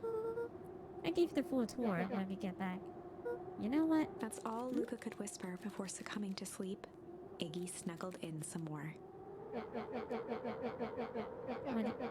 When it comes to worst days of my entire life, this one wasn't so half bad. Okay. The house smelled of warm bread. Luca was playing with toy blocks on the living room rug. Oh, He he looked up dreaming to see again? his parents on the couch. His mother held his father's head in her lap. She idly stroked his hair while humming a song. Wait. Didn't Luca's father's have a huge horn? So how does it works? I guess you have to be like really. Yeah, it shouldn't work, you know, because the father had like a really huge A horn. voice behind Luca spoke. This is how you remember them, huh? Luca turned to see his own face. Game never have proper logic. Well, it doesn't. I mean, it's just The weird, isn't doppelganger it? from his dreams, still clad in a yellow hazmat suit, still carrying a look of disdain behind empty eyes. Aww, look at this perfectly cozy scene. You know it wasn't really like this. The figure What? picked up a toy block and inspected it. It's amazing the facades that one can build given the right materials. Not that I blame us. These are a child's memories, all warm and fuzzy. Are the parents not really You that don't well remember, together? do you? Lucas snatched the block from the figure's yellow-gloved hand. Remember what? The doppelganger pointed to the couch. The last day we saw him alive. The day he chose to abandon us. What? He didn't choose to abandon Luca anyone. turned to look at his father, still lounging on the couch. That's not true. He didn't abandon us. The doppelganger waved his hand dismissively. Everything is true here. It's just a matter of what we choose to see. Well, let me show you. The world flickered and pulsed. Luca was sitting next to his bed, listening to his heartbeat with one of his dad's stethoscopes. The doppelganger limped into the room. Now, we both know that's not how this went. He grabbed Luca's hand and guided the stethoscope to the floor. Luca heard muffled shouting, brought close by the stethoscope. It was his parents, fighting. Do you remember what we did next? Luca gave a slow nod and crept down the hall to peek through the banister. He could see the outline of his mother at the bottom of the stairs. Damn it, Walt. We can't afford to get involved in this. She was scared. His father stepped forward. What am I supposed to do? Just watch? There's a sickness in this town, and we both know who's behind it. I swore an oath to help people. I won't turn my back on them. Luca's mother grabbed Walt. She was crying, pleading. I can't lose you. Walt calmly removed Eleanor's hand from his shoulder. What's right is right, and what's wrong is wrong. I could never live with myself if I let Sharper get away with this. Eleanor raised her voice. Spare me your bullshit platitudes. What about our son? Luca flinched, dropping the stethoscope down the stairs. Walt turned with a panicked smile. Luca, is that you, buddy? With tears in his eyes, Luca descended the stairs. Mom? Dad? What's going on? Walt dropped to a knee to meet Luca eye to eye. Nothing, buckaroo. Your mom and I just got a little overexcited is all. Luca placed the stethoscope against his father's chest. His heart was racing. It sounded like you were going somewhere? Walt gently removed the device from Luca's ears. Listen to me, Luca. I have some business to take care of. I'll be back in time to tuck you in. Luca hugged his father tightly. Promise? Walt stood up and walked to the door. He glanced over his shoulder. I promise. With a wink and a grin, he put on his hat and strode out into the evening sun. And never returns. Wait, A figure Who's this? approached soundlessly from the foggy snowfall. It stood above them, lingering in contemplation. Slowly raising one hand above Iggy, it snapped out 2 brisk raps on his head. From a deep slumber, Iggy sprang up defensively. Get Whether your it hands was the off me. calming presence or the recognition that he was not in danger, Iggy felt his clenched fists lower. What do you think Luca you're looked doing? up, gradually remembering his whereabouts. The figure exhaled a cloud of warm vapor. You certainly have caused a lot of commotion. What's that supposed to mean? Take it easy, Evie. We were sleeping. We were asleep minding our own business. You were the one that running around, knocking on people's head. I'm sorry if I hurt you, Iggy. You didn't hurt nobody. Anybody. Huh? Oh, I see.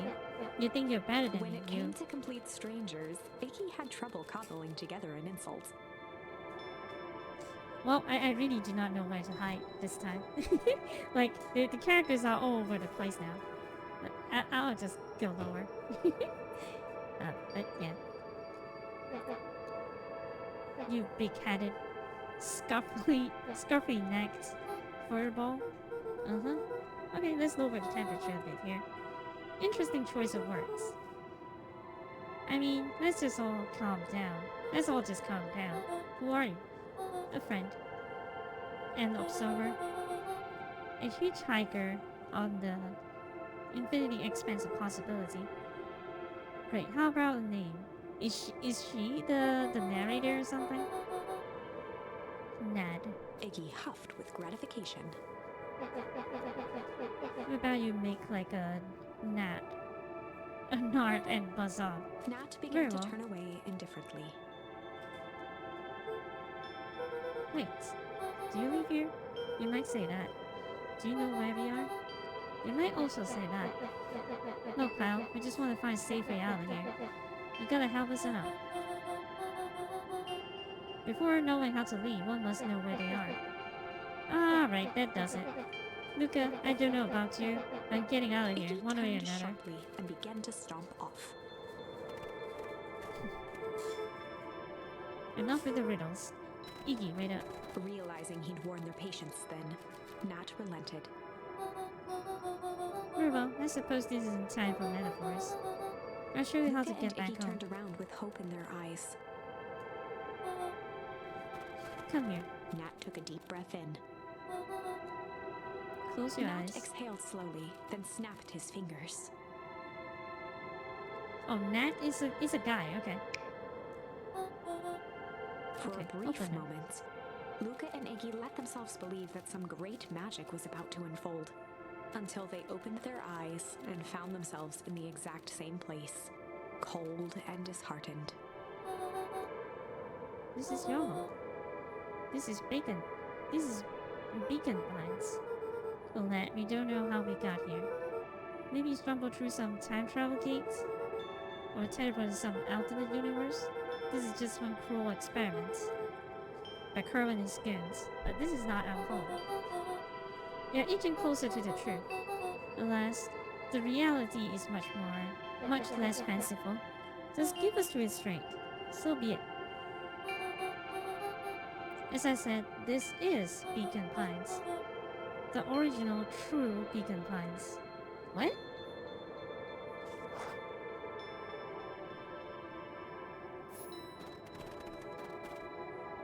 What does he mean?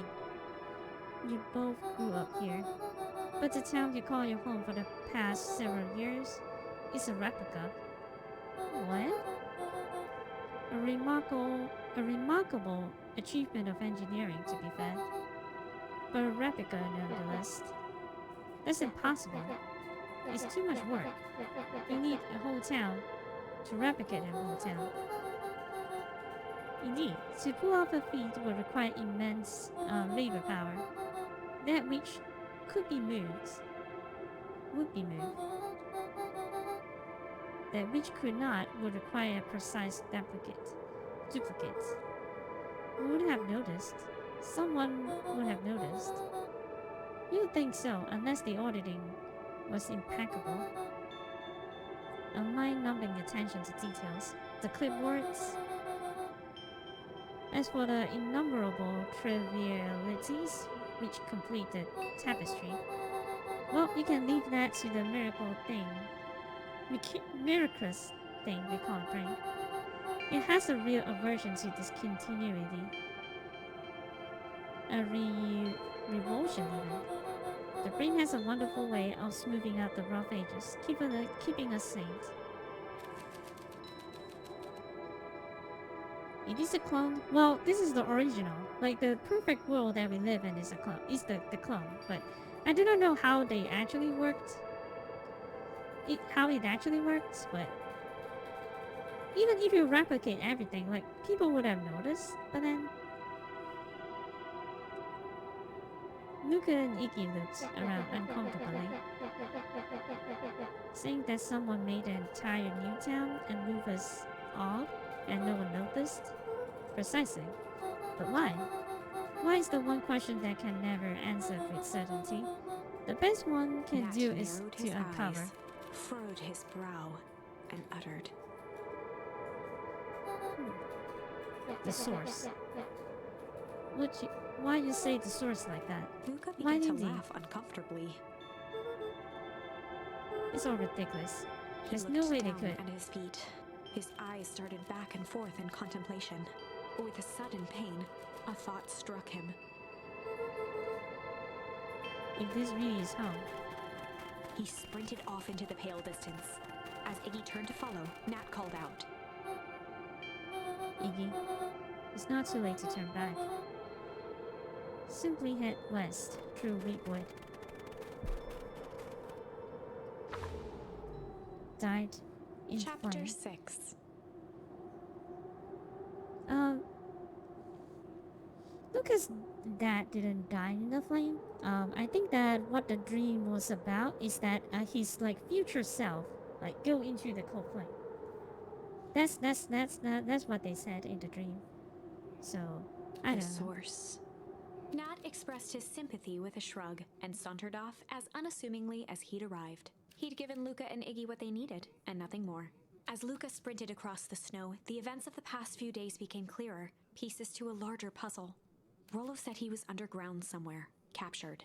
Mr. Kerr tried to cover it up with lies. The clipboards were hell-bent on capturing Iggy.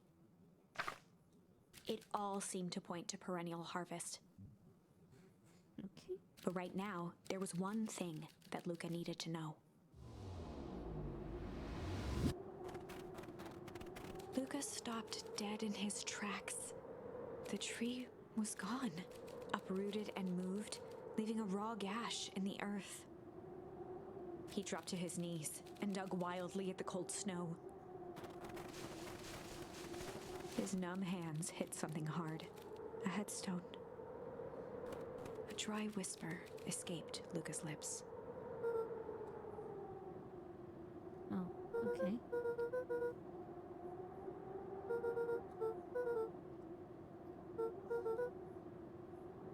Aw, this is sad.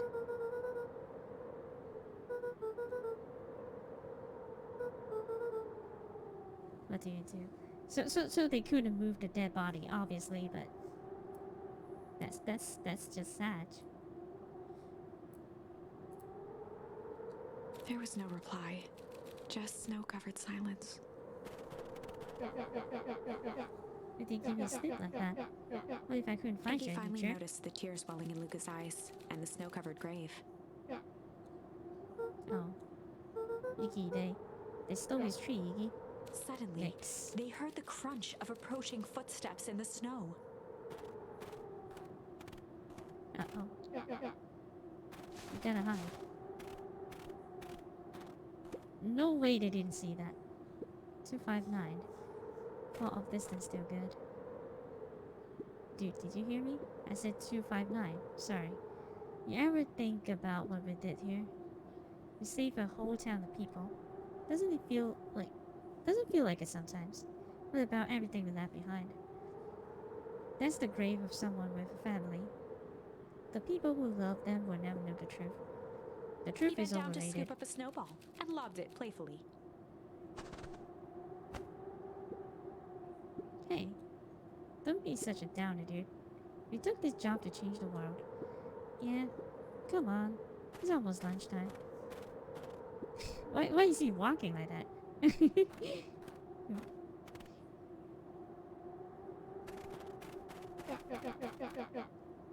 I thought I was a jerk. Those dinkuses are out here literally dancing Luca on graves. stuttered through heaving sobs. Thought I was visiting him. I thought he was with me. Not gonna lie, that's a bad break. Iggy gave Here's some Luca a solid advice. smack on the back of his head. Hey, who's any of this helping? What? Sitting here in the snow, crying like some pushover. What? Who you helping? Iggy, look what they did. They lied to everyone. Blah blah blah. Luca Wenhorn, you're a lot of things, but you ain't no pushover. What did I tell you before? When some jerks come at you, acting like a horse ass, I would stand up for myself. Hell yeah. Curran is married the brand of clipboards push off the switcheroo for a reason, right? Ned mentioned something Luca about wiped his source. eyes with a sleeve. Whatever at the source must be awfully valuable for the harvest.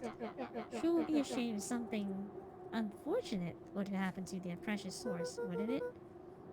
What do you have in mind? If it's small enough to steal, we snatch it. If it's too big to snatch, we smash it. What if it's too Iggy big to flashed smash? a mischievous smile and cracked his knuckles. I'm always up for a challenge. I'm gonna make this right, Dad. I promise. Let's do this. Okay. You can get awfully cold out there in this woods, Luca. Probably best you to stay put and conserve your energy. Help's on the way. Where's Rolo? Where's my mom? Did you kill her? Oh heavens no. Do I seem like a Iggy and killer to you? Luca shared a skeptical look. What do I? Oh shucks. Now that hurts my feeling. Screw that guy. Okay.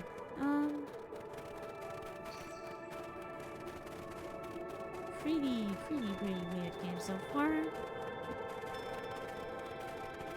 I mean, it's straight up, well, it's not a straight up Stranger Thing, but it has a Stranger Thing vibe to it. Wait a minute.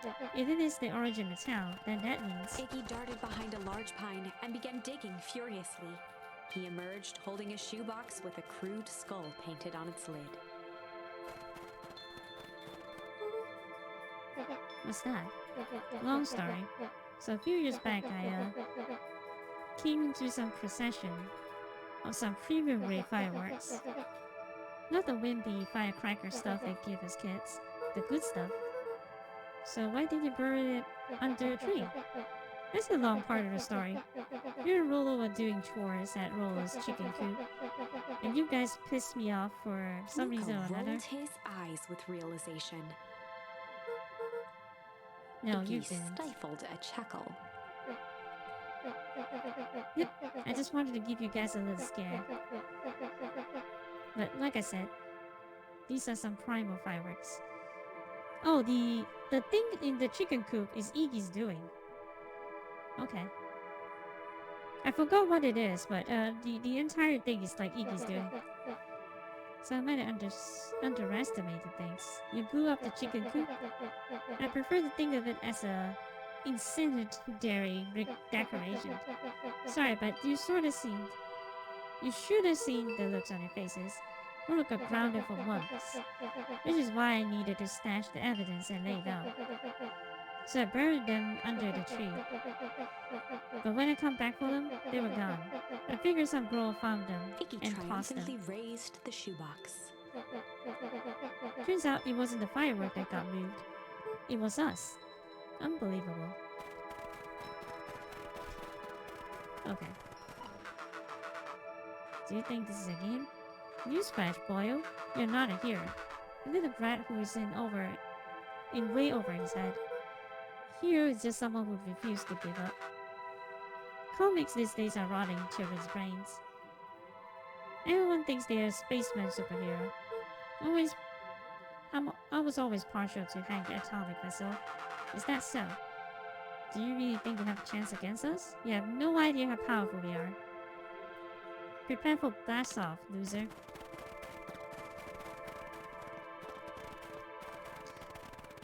Okay.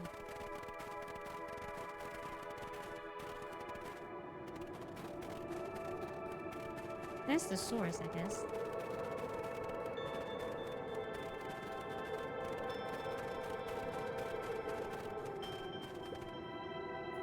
Crooked. Just like this whole stinky place. Crooked. Okay.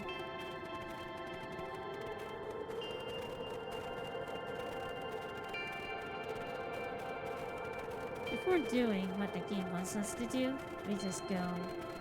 Well, I kind of can't go anywhere anyway, so... It was great that I have that charm going on. Wait. The game doesn't expect I interact with it Iggy like that. inched up to the edge of the hole with bewilderment You in just their walk eyes. through the hole. But it's fine. I guess the programmer doesn't expect me to do that. Arctic air breathed out of the cavern in heaving gusts. Okay. Echo! Echo! Echo! Echo! Whoa. You can see why they wanted to move us out of the town then. Why would they dig a giant hole? I think this is it. This is the source? It's a dang hole? How do we smash a hole? Oh, it's much more than that, my annoying little friend. Carl! Where's Rollo? I wasn't lying before, he's safe. Well, safer than you two, at least. Darts is cool. You just have to drag me all the way out Mr. here, Kerr didn't you? gazed down the abyss in contemplation. You're really something, isn't it? What did you do to our town? What is all this? Well, that's a doozy of a question. This is the source, where they collect the Kerr unrefined, scratched the back of his head. Honestly, boys, I don't understand any of this well enough to explain it. Fact of the matter is, I'm not paid to know. What do you mean you don't know? Aren't you in charge? Oh heavens no. My role is to merely flash a winning smile and manage various complications. Complications like us? His You're a smart face boy. contorted into a saccharine grin. It really is nothing personal. Some people are destined to strive for greatness, and others are simply obstacles along the way. Seems like you were destined to be a creepy lackey. The point is that we all play out our part in life. Might just happen to be a lead in the role of a lifetime, and you happen to be extras, ready for a curtain call. We aren't giving up without the fights. Your smile's not gonna be so winning after we're done with you. Yeah, boys, there's no need for melodrama. It makes even a professional, such as myself, embarrassed for you. Let's Kerr change the mood a snapped bit. his fingers. Scene change. Okay. Why does this guy doesn't need? Well, okay, wait. Those guys need the hazmat suit, but the curl and the clipboards doesn't need it. Why? Why are they in the suits in the first place? That's better. They'll deal with them. Iggy turned to Luca with a sly glance. Why are you smirking? Because I have a box full of fireworks and you don't. Iggy waved the box into the air, threatening to drop it down the hole. Stop. Let's not do something regrettable. Joke's on you. Regret is one of my specialties. Out of curiosity, what would happen if I throw these in your precious hole? Nothing. Nothing at all. You're a terrible liar. I'll have you know, I'm an exceptional liar. Iggy That's far plucked a enough. single bottle rocket from the box and held it up with reverence. Stop, you fool. Call off your goons. After a long pause, Mr. Kerr flung up his hand with frustration. Very well. You can head back for the night. It's been a long day. I'll handle these two from here. the clipboard just like walking backwards. What the hell? Mr. Kerr sighed into the frigid ad. It's just us now, Iggy. You can put that down. With What, a like this? nonchalant flick, Iggy tossed the firework into the hole. Okay. Oh. With a growl, Kerr leapt at Iggy, crashing through Luca. What the? Oh! Iggy tried to twist away, but in the struggle they both tumbled over the side. Oh Luca no! dove forward, bracing Iggy's hand just before it slipped. His grip was made precarious by the cold, wet snow. He could see Kerr further down, clinging to Iggy's coat. You reckless child, what have you done? What have you done? You're the one that launches at us. Luca, listen to me. Hold on tight and use the walkie-talkie to call them back. What channel do I use? It doesn't make a damn difference. They are always listening. If you do that, the clipboard will just hold us up and snap us both. The only way you get out here is if Kerr's out of the picture. Just let go and save yourself. If he lets go, we both die. I don't want to die, but seeing the look on your face almost makes it worth it. Okay. Iggy have a lot of attitude. Mr. Curl, you have had a long life. Why don't you actually do something selfless and just let it go? Mr. Kerr gasped with insult. Long life? I have you know, I can still play 25. You should have heard me sing the part of Phyllis With a Young. wild look in his eye, Mr. Kerr began to hum a proud melody. What the hell? He's super desperate. Look at his face. He's super desperate. Okay, but then, yeah. Whoa, can you read this guy? Luca's hand began to cramp. His voice began to crack. Kerr, just let go. No can do. If you want to save a friend, you have to save me too. Look at me. Luca felt It's okay. Iggy loosen his grasp. You're not going to kill your friend like Every that, aren't you? muscle in Luca's body burned. I'm not his friend. Yes, you are. Nah, I'm just a no-good bully. Like you, Kerr. Iggy, Luca no. felt his hand slipping. No, Iggy! And I told you what you need to do with bullies. I can't. It's the only way out of this mess. The putting with this like kind of music is kind of like sad. Two birds with one stone. It makes sense for us to fall together. Makaru's problem Calm settled packs. over Iggy's face. Luca, Iggy's let me do voice this. was colder than the bitter air billowing from the chasm. Damn. Iggy's like a very, very gangster. Look, Iggy is just gangster. Oh, I got to choose? Okay.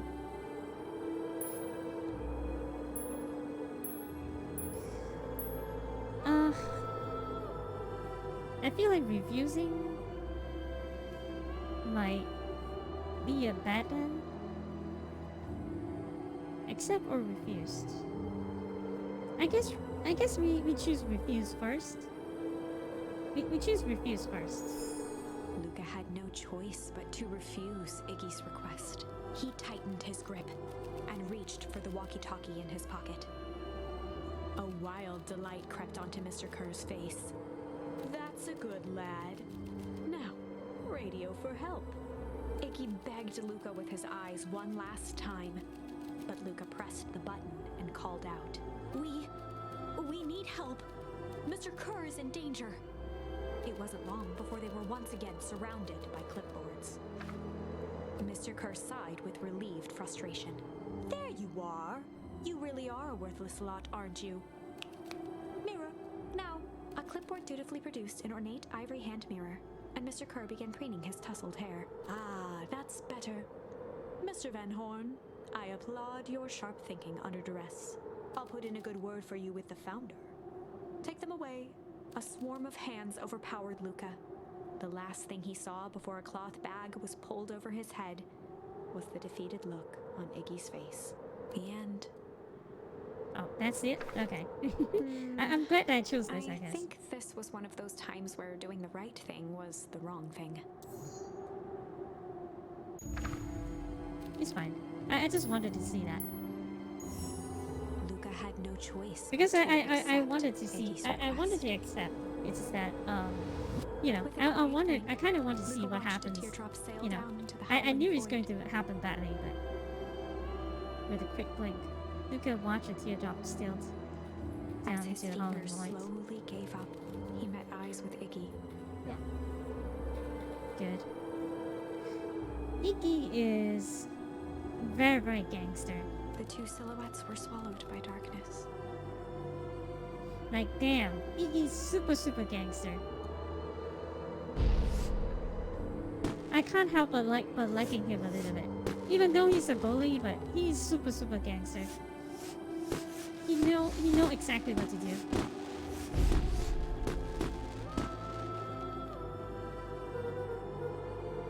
Have a goodbye, Iggy.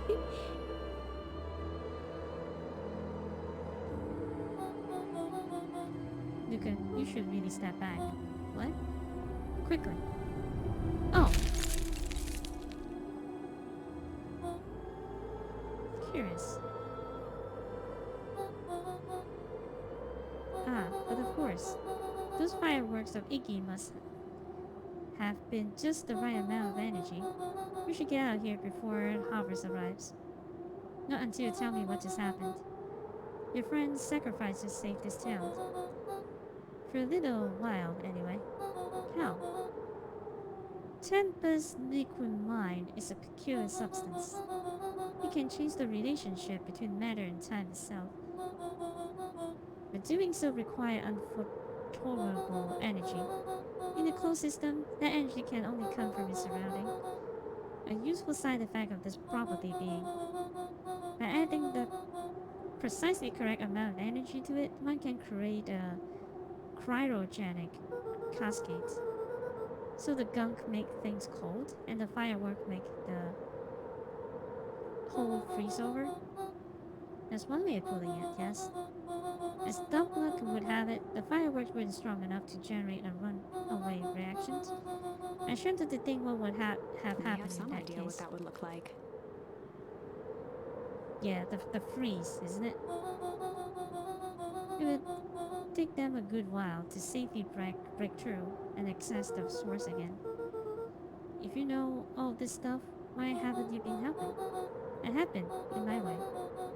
Each one of us has our role to play. Iggy's role, as it turns out, was to buy his precious time. Mine has been to observe and wait. Wait for what? You. Me. Why? A fierce What's my twinkle role? flashed in Nat's eyes. Luca Manhorn, you're going to save the world. With a chuckle, Nat turned and walked west.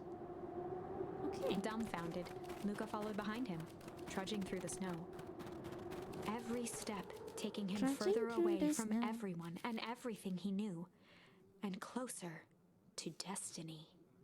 I was not taking it further from... To be continued in To be Beacon continued? Pines, Pines Harder. What the hell? What the heck? Now is not the time to make jokes, narrator. Revenge served cold. Sure. There's subtitles too. Second What the heck? time's a charm? What? What the heck is this? To... It's a secret, but I don't get it yet. Two charms. Wait, that's it? That means there's like... This ends with a crummy cliffhanger just when it was getting good? Okay. I was even starting to like Iggy. No way. I already like refuse to Iggy. be associated with some never-ending parade of sequels. Wait until this game have a sequel. Let's go back and find something more definitive. I guess it won't have a sequel. Let's hope that the developer make another story, like an entirely new story, because this is very interesting. Okay, so that is the storyline. Shane.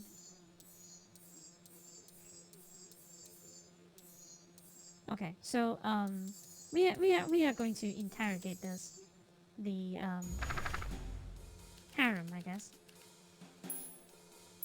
It should be good cop, bad cop, but then you know, whatever. They'd run the classic good cop, hard cop interrogation. Rollo brandished a steely gaze. I've got this. Read about it 100 times. Rollo swaggered past the chair which propped up the slumping Hiram Tolliver. Without even looking at his captive, he began with a long, blustery drawl. Oh, well. Mr. Mr. Tolliver Tolliver. remained motionless. Rollo spun around to face him. He'd clearly expected to rouse Mr. Tolliver with his booming voice. Beck and Luca gave each other an unsure glance. Rollo slammed his fist on the table. I said, Mr. He grabbed the Tolliver. table lamp and beamed it onto the unconscious face. Oh, Mr. okay. Tolliver groaned and slowly lifted his head. He recoiled with a muddled, weary squint. What in The the chair world? wobbled as he attempted to straighten up. Mr. Who- Tolliver who's could that? only make out rough shapes through the glaring light. With a gruff tone, Rollo hoped to both conceal his voice and intimidate. Okay, nice. I'll be asking the questions here, punk. Now hold on, let's just calm down. Oh, I am calm. Calm as a carrot in dirt. As for you, The looks doubtful like you're expression sweating. on Beck and Luca's faces transformed into awe. You can do this my way, or... Well, let's just say I never Rollo, needed another hitting way. his stride, was now channeling every detective trope his memory could recall. He slammed the table again. Now dance! Mr. What? I Tolliver's don't voice even- became desperate. He was nearly in tears. Time me down. How on earth could I dance? Dance with your mouth, punk. Spill the beans. What are you doing poking around this house? I'm here to help Juniper. So make sure everything's ready. So you're in cahoots with Grant? Mr. Tolliver was Brent? in a daze, now more confused than ever. Gonna help her blow up the festival, eh? Blow up the He shook festival? his head, Good feeling lord. more and more dizzy. No, you got it all wrong. Where's she now? She's headed to the source. Source? What's the source? His voice It's faded to where- a whisper. The town began. Where it all began. What is Operation With that, Sparkplug? Mr. Tolliver passed out cold. What? Rollo swung around with a repentant grimace. Damn, Rolo. I think you went a little too hard on him. What do you say about the source? It's where the town began. We need more information. Yeah, but we better not push Mr. Tolliver any further. Is there anyone else who might know more? What about the History Museum? You got set up for the festival. Nah, that's 10 words put up by the Valentines. Everything they do is a bunch of fluff to glorify themselves. Is there anything more reliable? The library. Is there any information about the source? Kato can help us find it. Let's go get some answers. Oh, we just teleported here. Oh, the Okay. a salad central.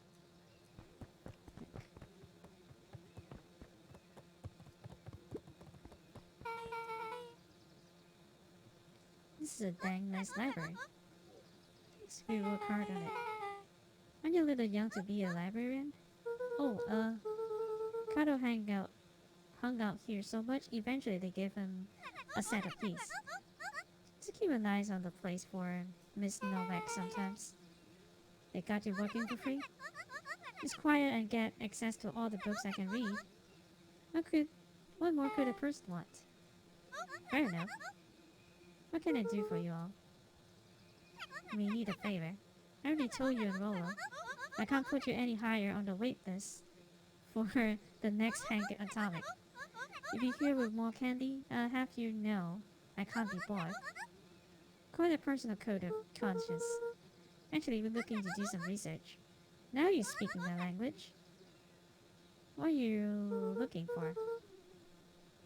That's the thing, we sort of don't know.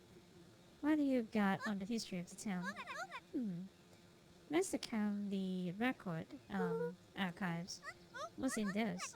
Birth, death, newspaper clippings, stuff like that. Pretty boring reading. But they do go all the way back to when the town was founded. Great, we start here. We start then. Chapter 8. Another choice? Oh, okay. 6 feet under, 3 towns over. The kids spent the rest of the afternoon combing through dusty piles of old county records, desperately searching for anything that could help them make sense of Mr. Tolliver's cryptic utterance. Luca tried to shake the thought of Gran's basement, but his focus wavered. Explosives, messages hidden in jam, dossiers on various town figures, and a corkboard threaded with photos. Gran was the only family he had left. He still couldn't bring himself to believe the worst. But the old map with the symbol of explosives in town square made that difficult. As the sun began to set, the kids were no closer to the truth.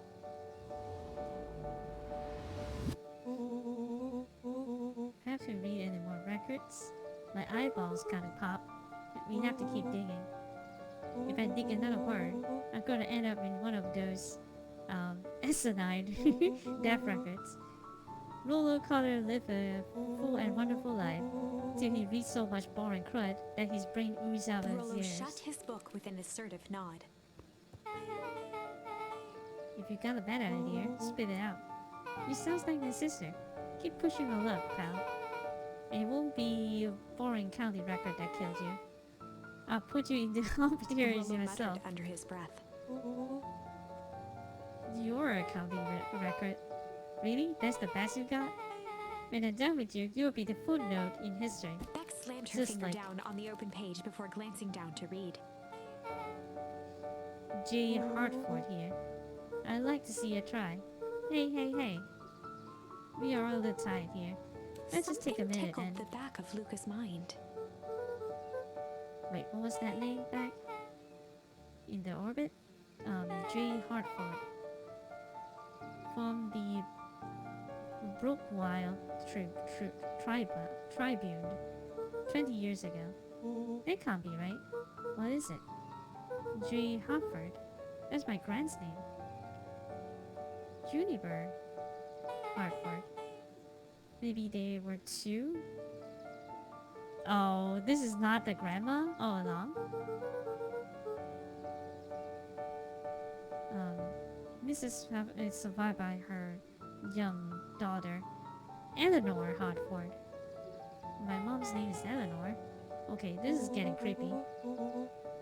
If your grand's is 6 feet under, 3 times over, then who am The I question living with? hung in the air. Okay. They kind of like suggested it, but it is really creepy. Alright, gang. I gotta Beck close up for rubbed the her night. eyes. How late is it? Almost 10. Oh crap. Pa's gonna kill me. I gotta go. Yeah, my parents will be very sick. Okay, let's meet up as early as we can at the festival tomorrow. We're gonna do about the unconscious man in your basement. I'll think of something. Luca's Yeah, heart like, was no pounding adults as can he be approached the trusted at all. house. If he was lucky, Gran, or whoever it was, hadn't gotten back yet. And of course, there was Mr. Tolliver tied up and unconscious in the basement. Dealing with him would be the first order of business. Luca shook out his arms to calm his nerves before entering.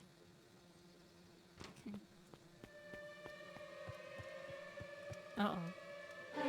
He held perfectly still, tempering his breath, and listened closely. She was asleep. His only hope was that she hadn't found Mr. Tolliver before dozing off. Okay.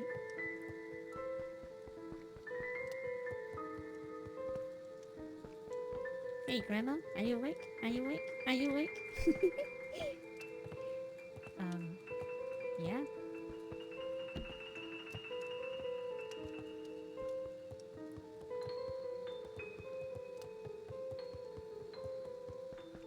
But she would have seen the, at least seen the kitchen, I guess. Oh, he's free.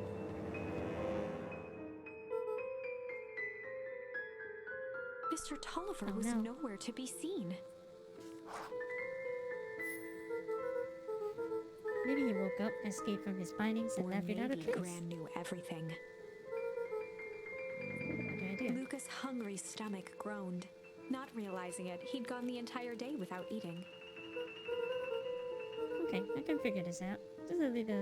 Just need a little Luca brain rushed food. over to the pile of jam jars, unscrewed one, and shoveled a handful into his mouth. I'm afraid your He jam flipped zero the will be lid to read the delayed. label. Mr. Nuncrit? Okay, now I can think. So if Gran knows we tied up Mr. Tolliver, I'm screwed. If she doesn't know, then I need to play it cool. I guess the only option is to go to bed and act as if nothing's wrong. Gran will think Mr. Tolliver finished what he has sent to do and left when he was done. Okay. Would that be a jump scare? Like Granny? Are you awake now? Are you awake now? I'm trying to make as much noise as I can. Would it be a jump scare like Granny suddenly coming over? Dun! Something like that. Oh, Granny's gone. Gran? Okay, stick to the plan. Go to bed, play the cool. Dun! As Luca climbed the final stair, the emotion of the day dragged heavily on him. With each consecutive step, his legs weakened. His stride began to falter. He tried to grab for the railing to steady himself. Something was wrong. Just a few more steps. Luca Oh. groaned and tried to What the heck? move. His limbs might as well have been bolted to the ground. Through numb lips, he mumbled just before falling asleep. Is it? Oh, because of the jam. Okay, I think that is because of the jam.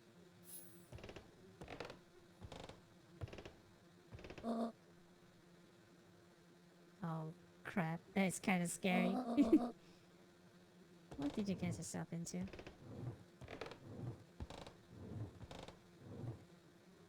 Uh-oh. Rest now, and let me handle everything.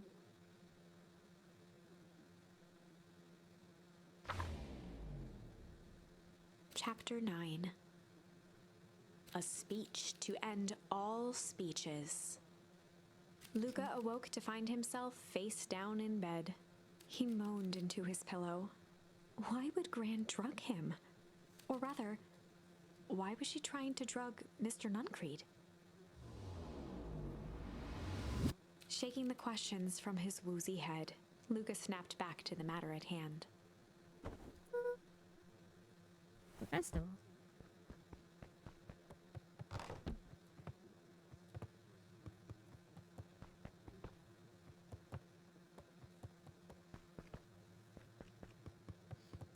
Okay. We still have no access to the rooms, but something major is going to happen in there, I guess.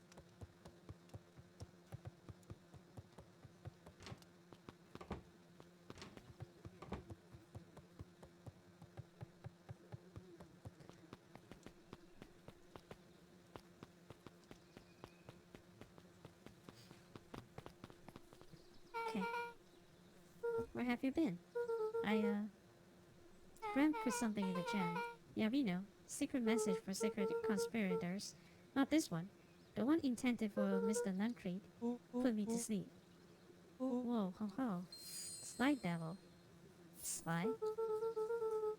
I think she's trying to remove him from the equation. He might be in danger. Have you found anything? We look around, but haven't seen anything odd. Your friend is nowhere to be found, but Mr. Lancreed is just loafing around waiting for the speech. What speech?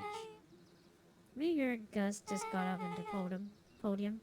Everyone's gathering on the stage. Let's get moving. Okay. Augustus Valentine nervously wiped his brow. Augustus. Okay. This thing. Hello, Beacon clients. Augustus Valentine, your mayor, and I suppose you already know that. Oh yeah, before we get started, just wanted to take a moment to recognize someone who couldn't be here today. This town wouldn't be where it is today without my father, Shopper Valentine, so I thought we could begin with a round of applause befitting such a great man. Even that's more than the old Gus cleared his throat and awkwardly loosened his tie. William Right, Kerr where was I? bounded on the stage with the energy of a preacher at a big tent revival. Gus He Valentine, gave everyone. Gus a hearty slap on the back and motioned him off the stage. Let's hear it for our mayor. What a great turnout. Oh heck, I didn't prepare anything. But I suppose I could say a few words. Won't be ashamed to waste such a Mr. beautiful Kerr podium. pulled a thick stack of Podium. note cards out from his vest. Community, conviction, commitment. These are the things we celebrate at Harvest. Yeah, what the heck.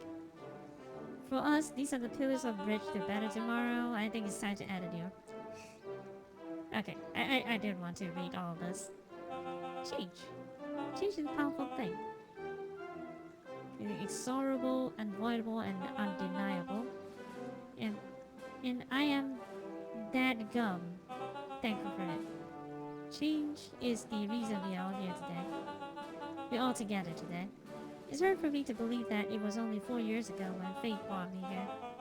A simple business trip which brought me to a small town, which would Mr. Kerr change my took a life moment forever. to survey the crowd. He wiped You know what? away a single tear. For the second I set foot in Pines, something about this place held me captive. You see, change represents opportunity. It represents potential. It was change that helped me recognize the potential of this place. To see that the people of this town, despite suffering great loss, still held on to the things He that make them thumped the special. podium to emphasize each word. Mr. Kerr nodded yeah. confidently, biting his lip. The crowd was silent, in rapt attention. Fate made a perfect match that day. Nothing is more important to you all than community. And Harvest is a community Mr. first Kerr and foremost. methodically made eye contact with each section of the crowd. The only thing that made it through the fall harvest was unshakable conviction. Better tomorrow was whatever. yeah, it's just like useless speech. I'm just going to skip ahead. Like, this is just useless speech. His voice began to build to a crescendo.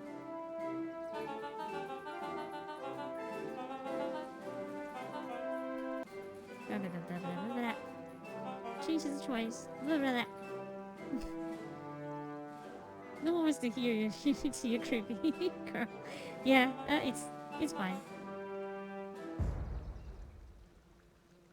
Oh, the bombing already starts. The crowd What was began to that? look around nervously. Don't worry, a little thunder is going to ruin this day. Everyone Mr. Kerr remain calm. quickly flicked through his note cards. Where was I? Through all my travels, learned one true things. A lot of goods in this town. He raised his hands up to the heavens. And crossover. Yep. Okay. At that moment, a merciless wall of impossibly cold air ripped through the crowd, instantly freezing everyone and everything it touched. For a man like William Kerr, this was a fitting way for things to end. On a stage, with an entire town frozen in rapt attention for the rest of time. Yeah, it seems like this is like the time he went. There's that ice again! Whenever I think we're getting close, maybe we should just quit? Maybe you should just close the book, walk away, and never think of me again. No, What the heck? I don't mean that. Why the We got a narrator is little being closer this emotional? time. We just need to try again. Please. Okay, so Sly.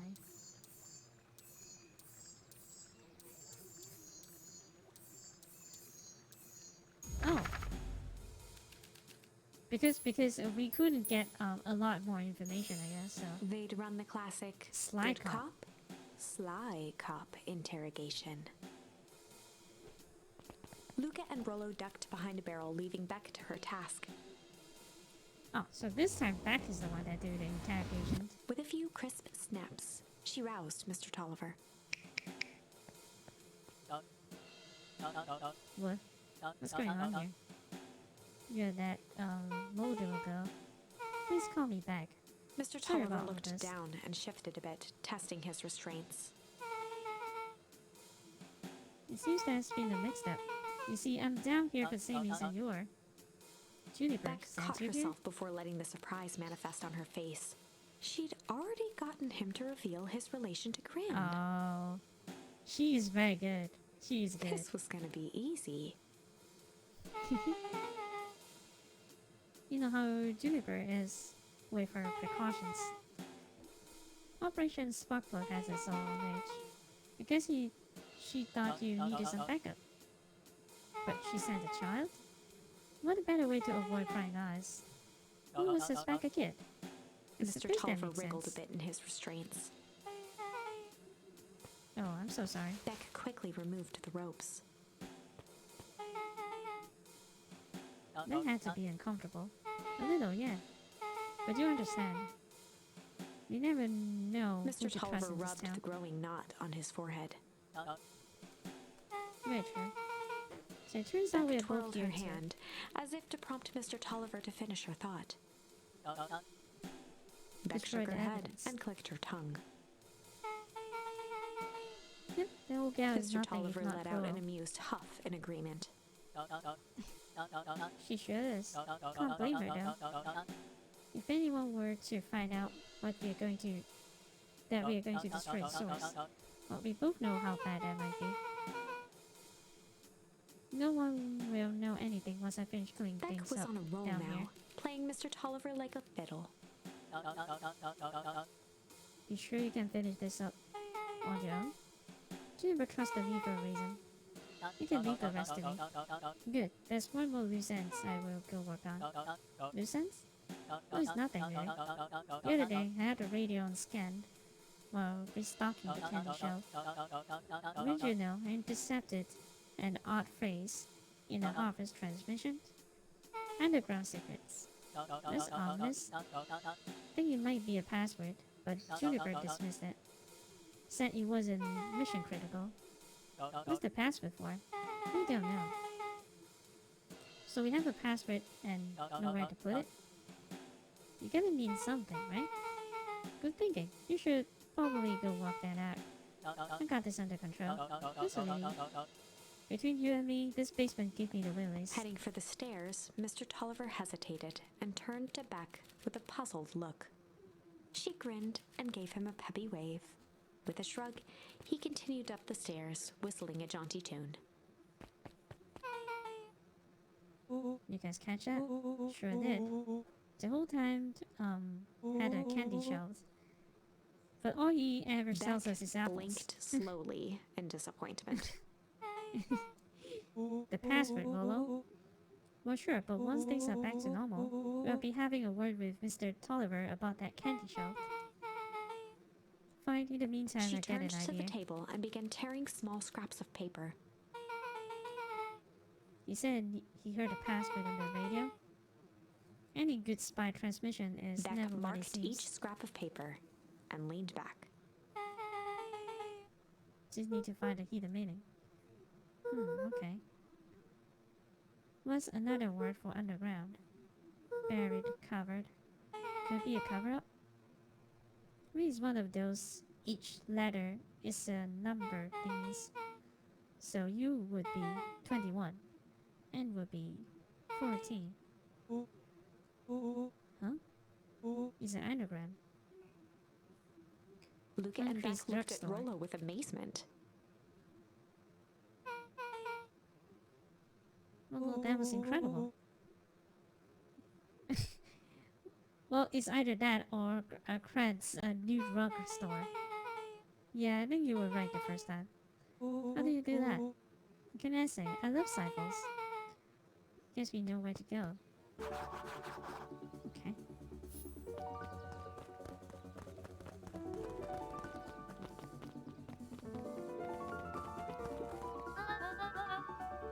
You scare me half to death. Sorry. Just haven't seen Mr. Tolliver around, have you? Nope. You can't be waiting around like the last slice of pie. I swear, that man would be late to his own funeral.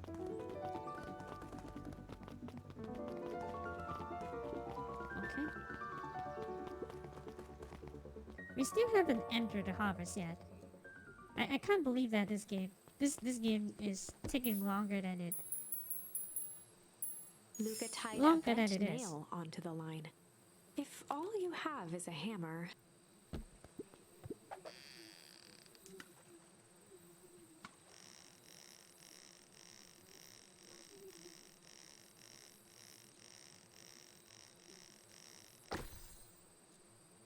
A ticket.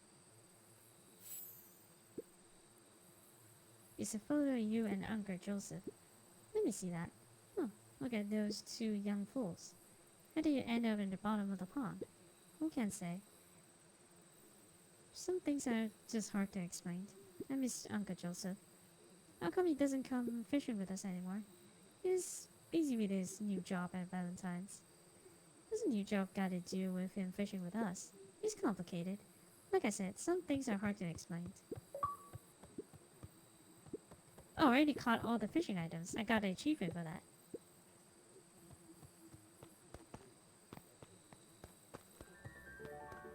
Okay.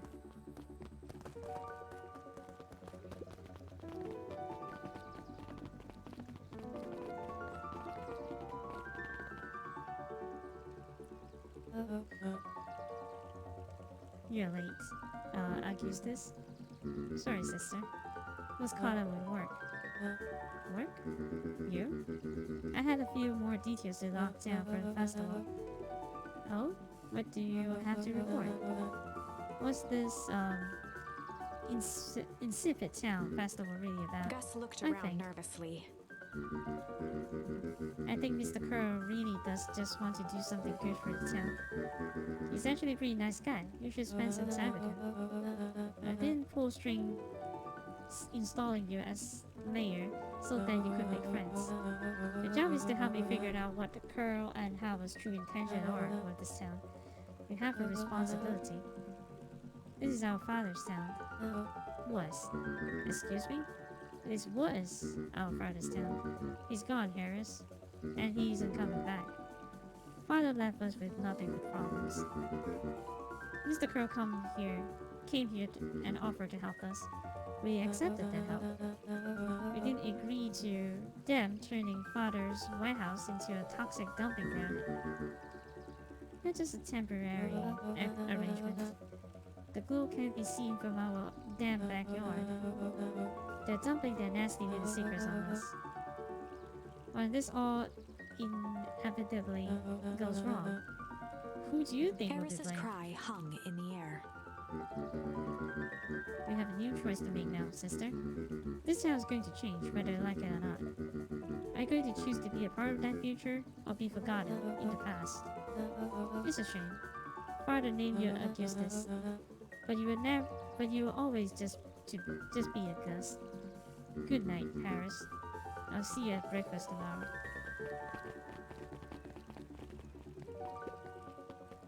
It's getting late, children. Okay.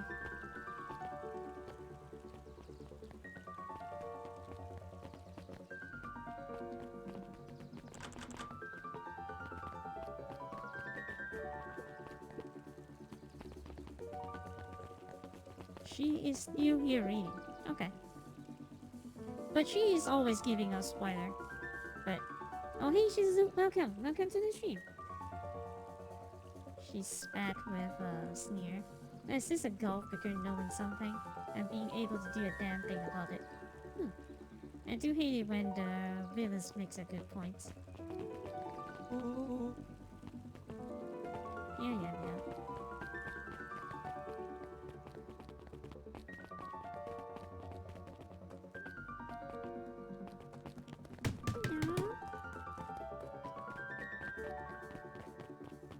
Why they always allowed you to go back to the watermelon place? But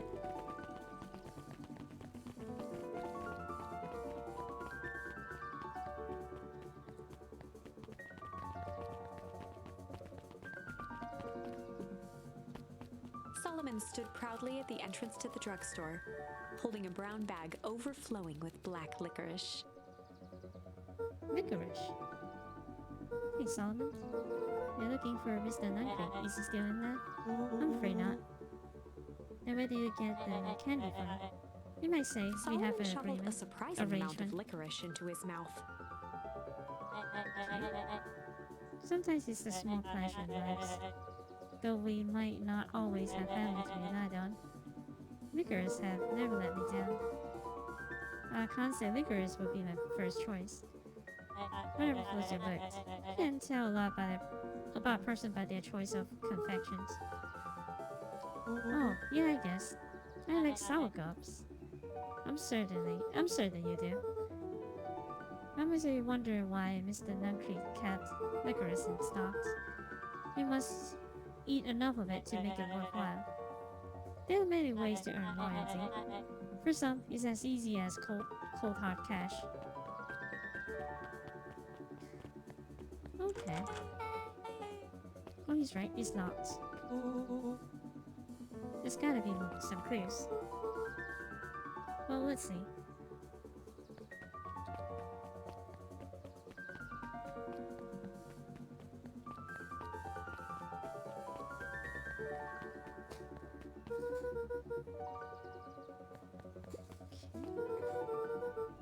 Have you ever seen anyone actually use this thing? It says Mr. Nightcreek now. Beck cupped her hands on the glass to peek inside. That's not a normal phone booth. It's got like a blinky keypads. Why would there be a blinky keypads? Cred's new drugstore. I mean, underground secrets. Beck flung The open password. the door and they all squeezed in. Okay. Luca Alright, let's cracked see his here. knuckles and entered the letters into the keypad. Underground secrets. Sounds like that did something. Great, now what? I guess we... The inside of the phone Ah! booth dropped loose from its shell. Without even the space to panic, they closed their eyes, held their breath, and accepted their fate. Suddenly, Okay. the chaotic descent slowed to an effortless landing. It was unclear where they ended up, but at least it was solid ground. The air was stagnant and smelled vaguely of chlorine. I knew it. You knew there was a secret hub full of strange tubes under this phone booth? Of course I did. Didn't I say that? No. I definitely thought it. Luca, do you remember when I said how cool it would be if trans-dimensional conduits... okay. Were real? Although at one point or another, you said that, about every technology ever discussed in Hacker Atomic. That's why I'm such a good predictor. It looks like each of these have something written on them.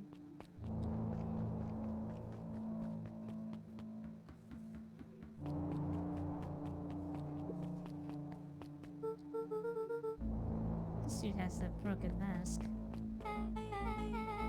So have we found a mystery warehouse creeper? We have at least found a hazmat suit. If he walks like Nightcreek and talks like Nightcreek, let's not jump to conclusion. Just saying.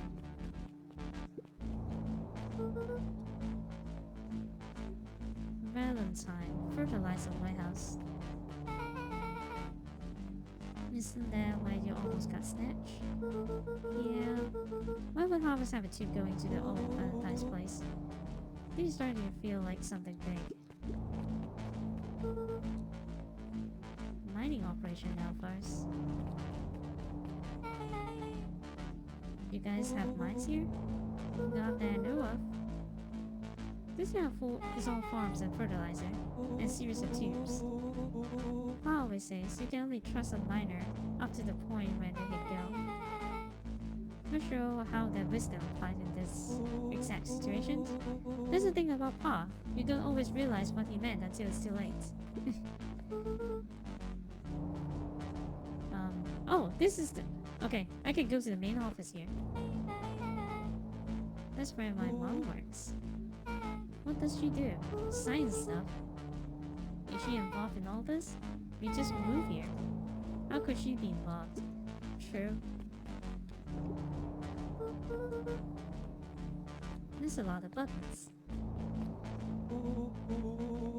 Stand aside, Earthlings. I read enough at Hank Atomic to know my way around sci-fi Willow's hands tech. hovered over the field of blinking buttons.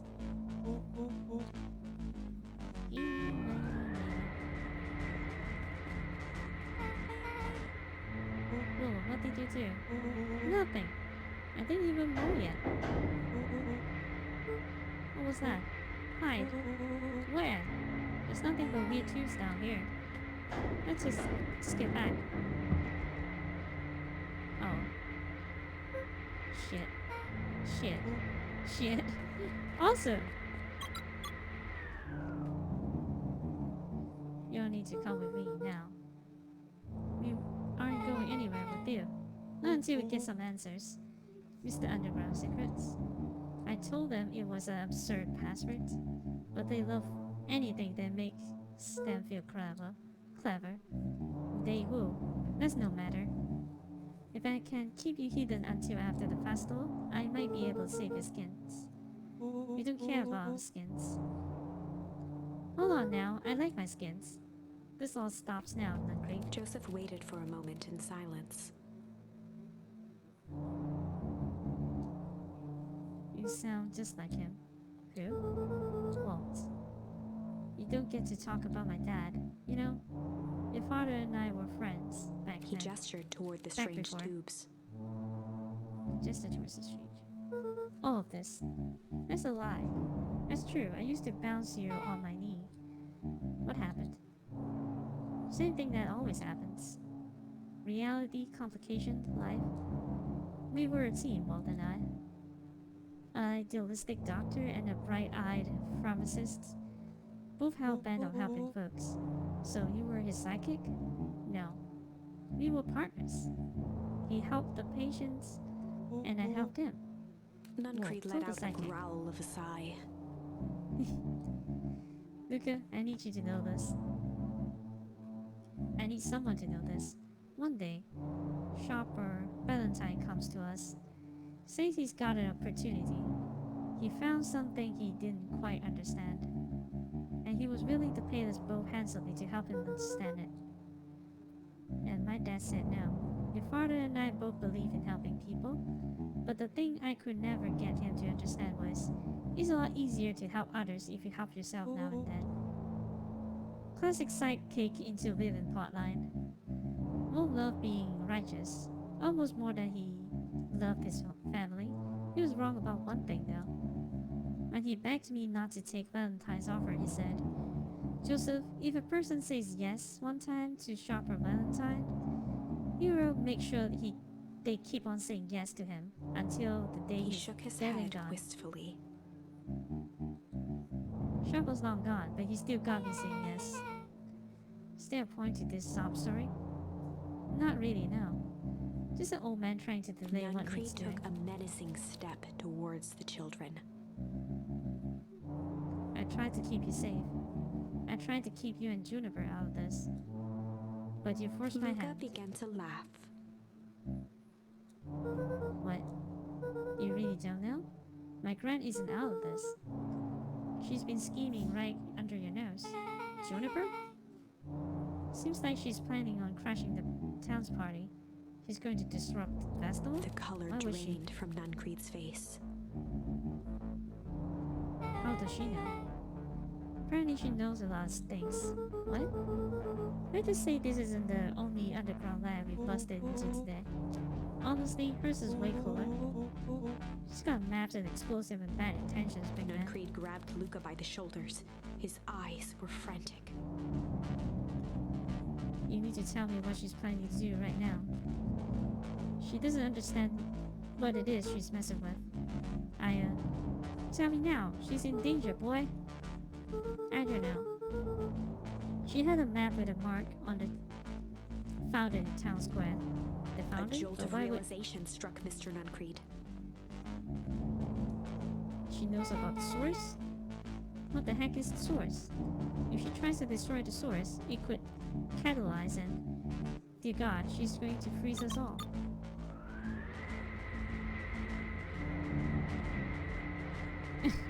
We all need to run. Run where? Away. As far away as this town as you can get. Head west and don't look back. Okay. That did not go how I expected, so we're totally following him, right? Totally. See you on the other side. This goes to the mining place, right? You good? Yep. I love this town. Okay. Chapter 8.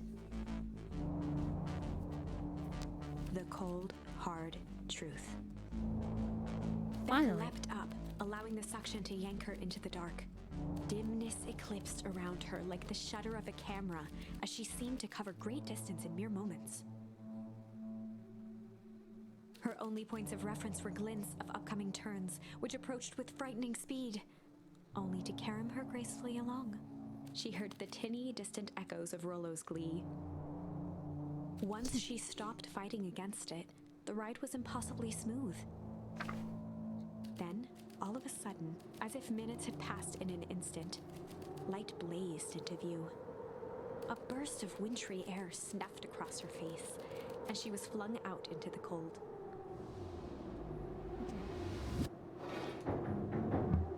Oh, so this is what the manhole was. Okay. That was intense. Yeah. I think I might have poured it with some fruit in here. In the anywhere where we are. Semi-cold. Doesn't look like it got on any of us. It didn't feel like we traveled that far. So where did they all go? This place sucks. Why would anyone even want to blow something up out here? Only way to find out, I suppose. We gotta catch up to Nuncreed. I think he went this way.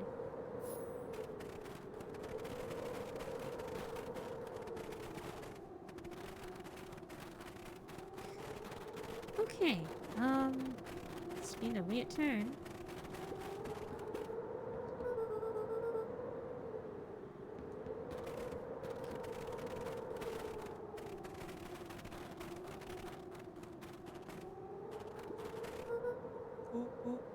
This looks familiar, yeah. We can clean up the snow. No time. Nuncreed's getting away.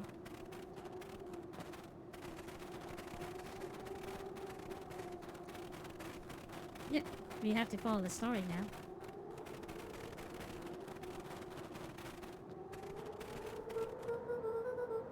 Okay, this is starting to feel really familiar.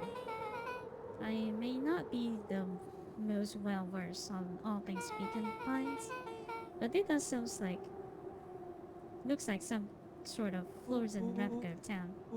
I got it. So obvious now. Mr. Nuncreed is an alien. Rollo, stick with me here. These species can only live in sub-zero temperatures. Oh boy, here we go. The source is their base camp dimension, so naturally they keep it cold. We found it by traveling through those metallic wormholes back then. The final objective, kill us all and shapeshift into a Beacon Pines citizen of their choosing. You never really had me. but you very much lost me there. You get used to it. We should keep moving.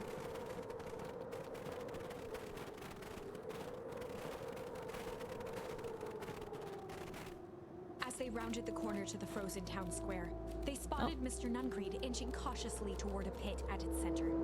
He held his arms out gingerly, as if approaching a beast in the wild. Okay. Upon closing the distance, Luca recognized what Nuncreed was after. Gran stood confidently at the edge, one arm outstretched over the abyss. Nearby, a wheelbarrow had been emptied out. She held a lit torch, which flickered in the bitter wind.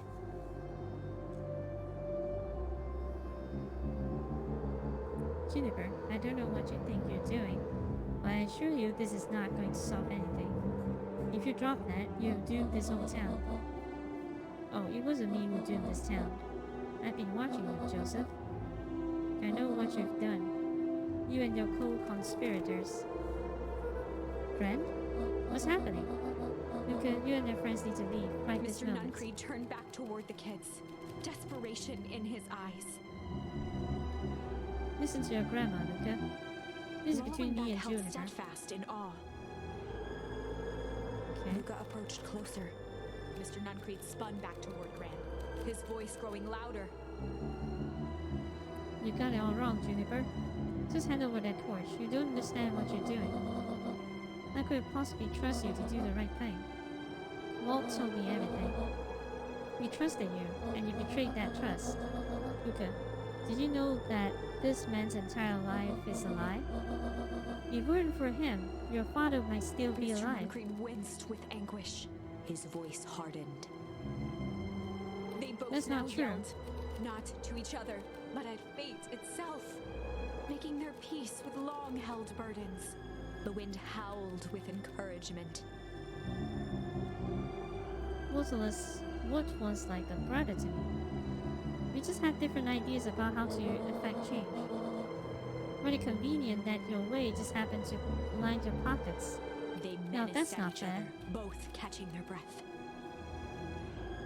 The moment balanced on a knife's edge.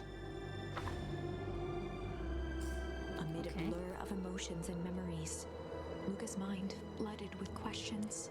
The wind calmed, as if to give him the stage. He began to weep, to hum. um.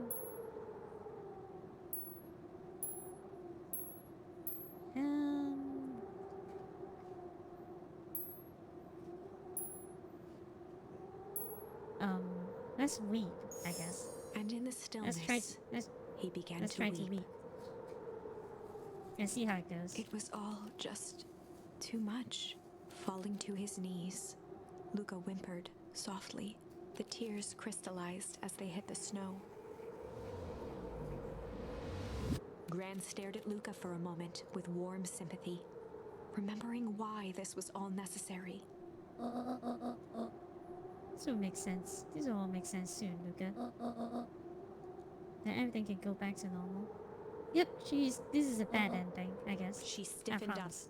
and brandished the torch at Mr. Nuncreed. Can't hide behind those people any longer, Joseph. Once their precious source is destroyed, we will see where their loyalty falls. Ignoring his Juniper, final don't. plea, Gran flung the torch into the deep darkness. We got freeze again. We got freeze again. She smiled and exhaled in relief. Mr. Nuncreed moaned in resignation. The torch echoed as it ricocheted down the hole, punctuated with a thunderous thud. Bam. See, Joseph, I've learned one very important lesson in life. If you want things to change, Before you must be Gran could willing finish, the ground shook her to silence.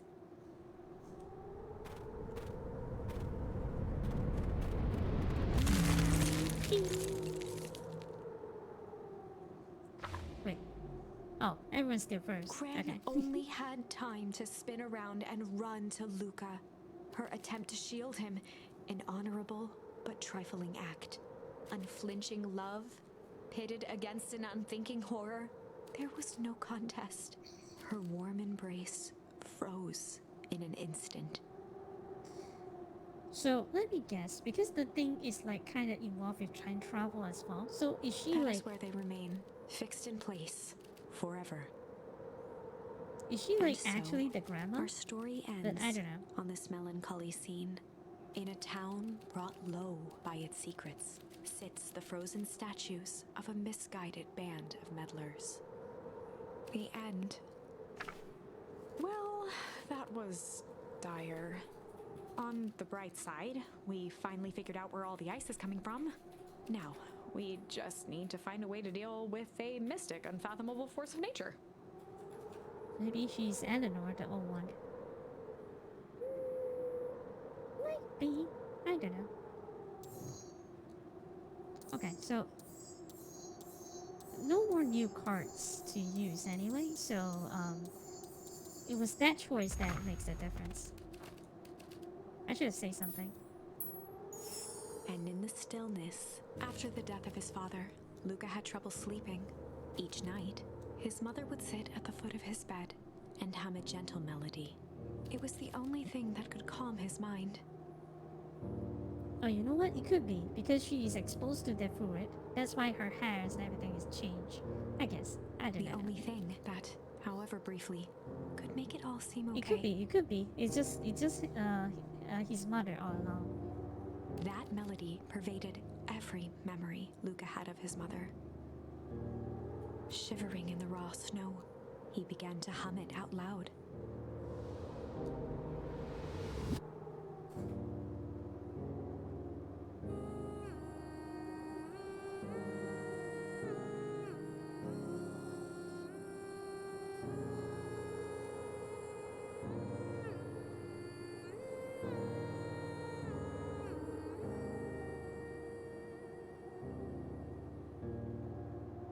Gran lowered the torch, listening closely. As recognition slowly set in, her heart sank. Those countless nights of consolation, the incomparable loss they shared together. She let the torch fall to the snow and sizzle out. Nice. A few steps toward Luca was all she could bear before dropping to the snow herself. Through a flood of tears, she began to hum along, note for note. Yep, she's the mother.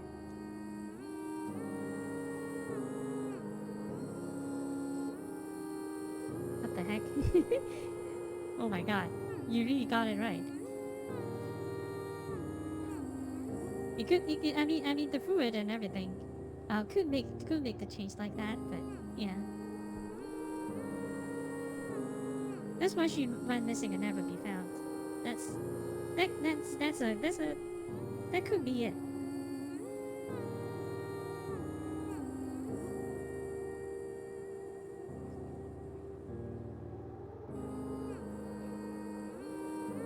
This is a nice moment though.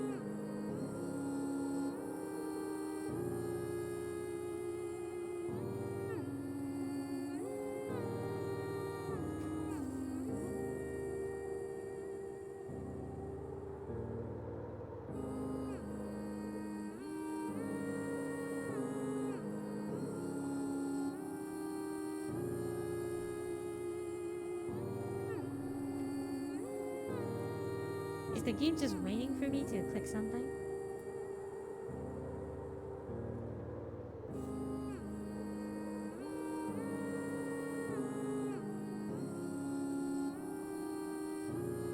I guess the game is just waiting for me to click something.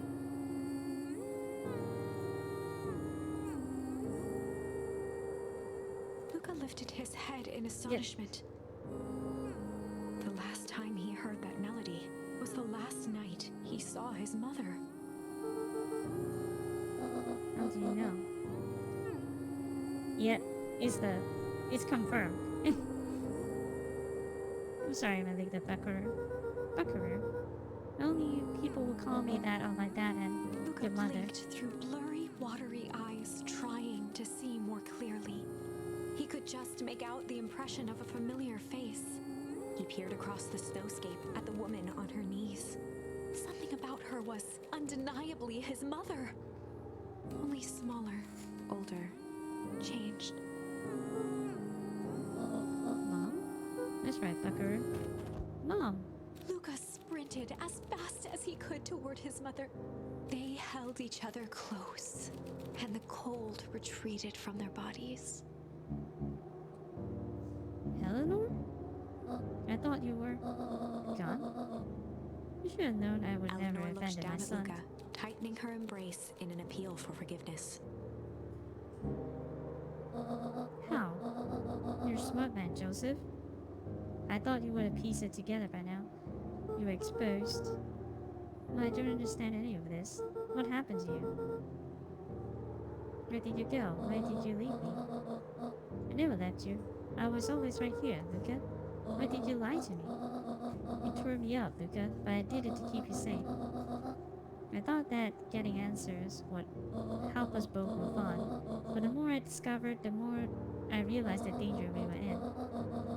Until Harvest was stopped, it was better if everyone thought I was gone. You couldn't have trusted me. They are bad people, Luca.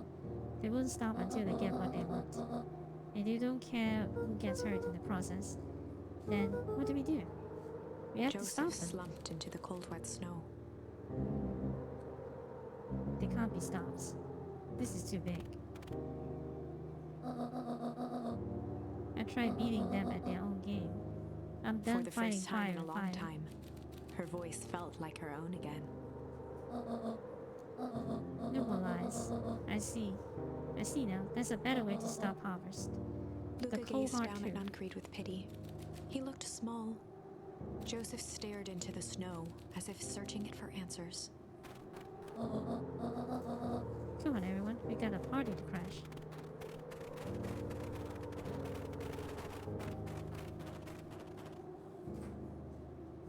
Okay. So, no one... Well, I guess we will probably get explained. You don't understand. He always wins. Chapter Probably 9. we still don't know. What is this The source? devil you so-called? know. The devil, 7 you know? months ago, 7 Eleanor months Van ago. Horn crept down the maze of sterile hallways under perennial harvest. She stopped in front of the large steel door marked Deep Engineering. No turning back now. She raised a trembling hand. The stolen keycard worked as promised, and the door buzzed open with mechanical efficiency.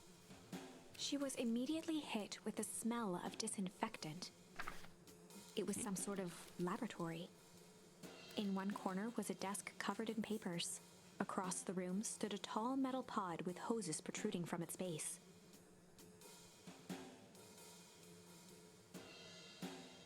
One corners. Covered papers. She and rushed metal to the desk pods. and began shifting through the Yes. piles of papers. They were experiment reports on something called Tempus Liquamen. There were dozens of them, every one stamped failed. Eleanor heard the sharp echo of footsteps approaching. She was out of time.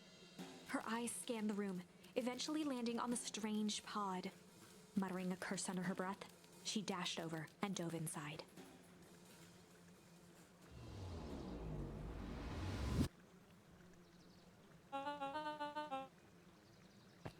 Change is all about. Oh, okay. Remember the future about the Scotland making things happen, blah blah blah. This man is a liar. Excuse me?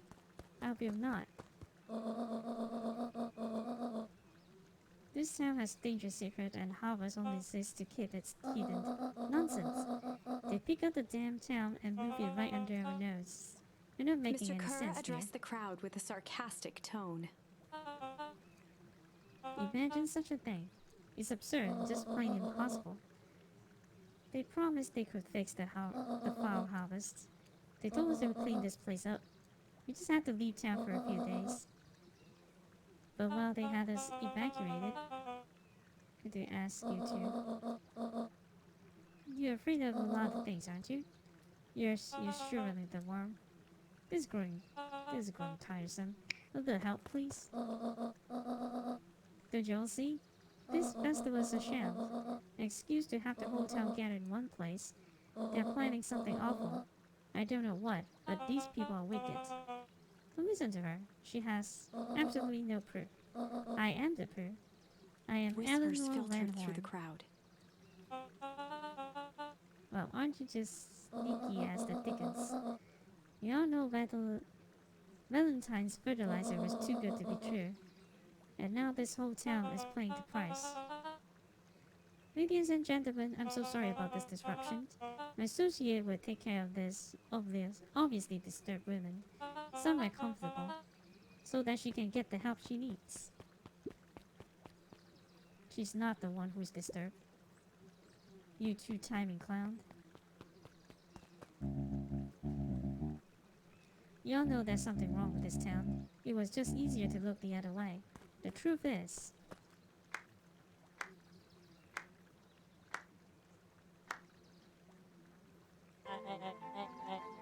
it's quite enough, Mr. Torment Nuncrete. dragged on Joseph Nuncrete's face.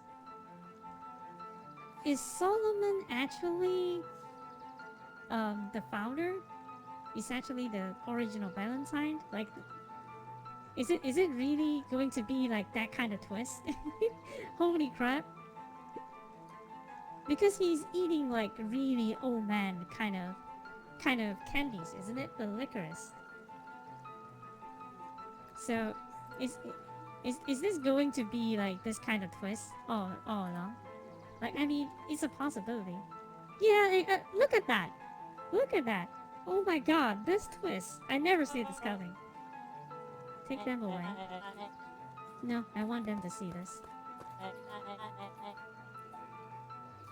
The ever-temperous Eleanor Van Horn. You have been quite a thorn on my side.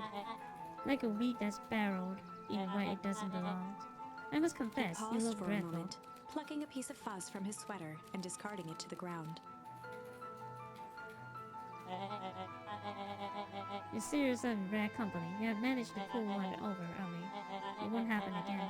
I knew you have some sort of plan to disrupt my little party, but at last, I expected something a little bit more impressive than incoherent rambling.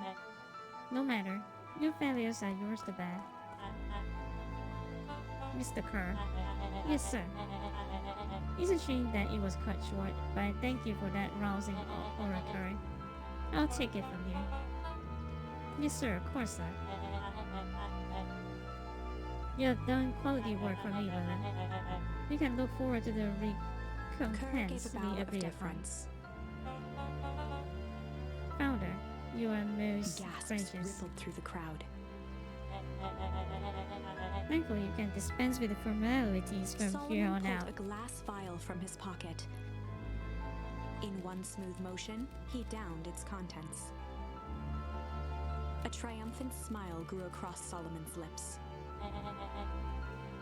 You can all call me Sharper. Yeah, he's Sharper. The younger version His Sharper. body and face began to contort and expand as he disappeared into a belching green mist. The heck? This is kind of weird. A hushed horror gripped the crowd. This Okay. is a story about change. What? No. Ah, so he didn't see that coming. Sharper examined his new hands. Well, this is quite the improvement. Everything looks so much smaller now. Eleanor was right about one thing. This festival was a ruse. I wanted you all to witness my glorious return with your own eyes. Why does everyone look so downtrodden? This is a celebration, people. Maybe it would help if you set the mood. Mr. Kerr, be a dear and reveal the sign. Sharper Valentine Festival. Sharper choked wonderful. out a crude squawk of a laugh. Frustrated grumbles sprinkled through the crowd. Okay. Sharper, you malicious bastard. Malice. I'm glad you're back, so I can tell it to your face. You destroyed this town. We ain't gonna let you get away with it again. Sorry. This is not the time for audience participation. Some William assistance, Kerr Mr. gave a Kerr? subtle nod to the clipboards. You covered. Anyone else A have something helpless to contribute? quiet settled over the crowd. I thought so. Did you all truly believe you could be free of me? A town complete with other fools. Your people should be celebrating my return. You're clearly lost without me. And that leads me nicely to my children. Daddy, I gave you both the greatest gift a parent can give. Opportunity to prove yourselves in my absence. What the heck? Squandered. To say I'm disappointed would be an understatement. But silence accused us. An adult is speaking.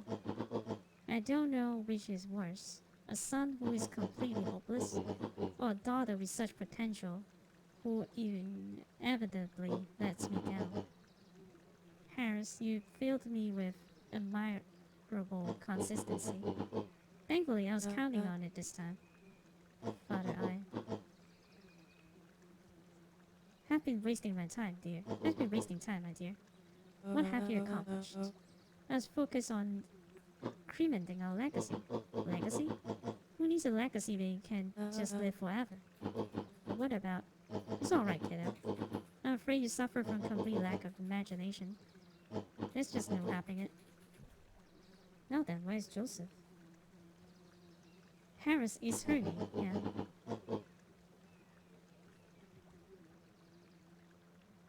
You didn't take the opportunity to step off, did you? Ah, there he is. Anyone should give him a hand. None of this would have been possible without Joseph. I think you said enough. Nonsense, the people deserve to know how helpful and loyal you have been.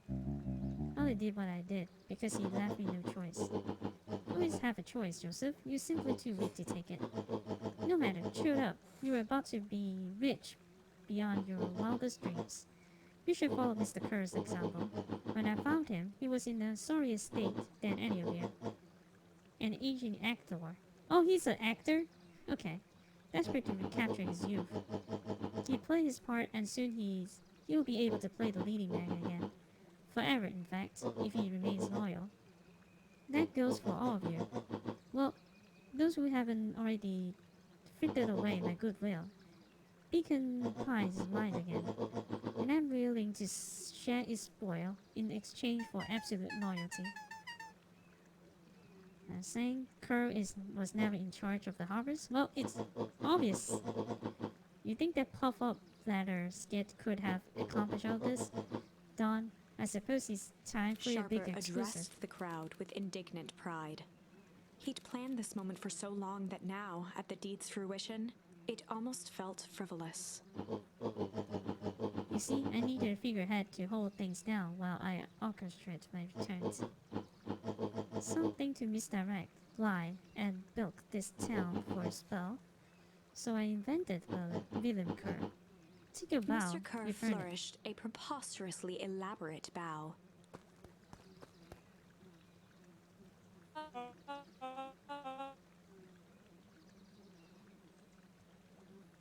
Okay. Father, just want to thank you again for this opportunity. Truly the role of a lifetime. Wait. So this girl was Patsy the whole time? Now that your secret is out in the open, what's to stop this town from rising against you?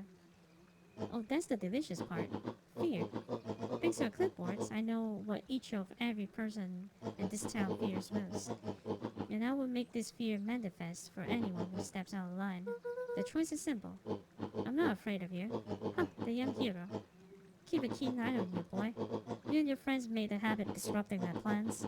What a pity. If things would have gone a bit differently, you might have had your moment of triumph. But that's fate for you. You can't do this. Oh, but I can. I have won. Never underestimate what a great man can do given time. And now time is my plaything. Perhaps the most expensive thing I ever bought, but well worth it. Sharper Huh. coughed up one final laugh and cracked his knuckles. Let's get to work, shall we? And What so, the heck? Sharper set about What's remaking the happening? town in his own image. The fertilizer factory soon reopened for business. Sales rose steadily as more and more farmers across the countryside began to swear by its miraculous properties. Beacon Pines became famous, a secretive town that, for the right price, shared its gifts with all. Gifts that became more and more necessary in a world where winters grew longer and longer. The end.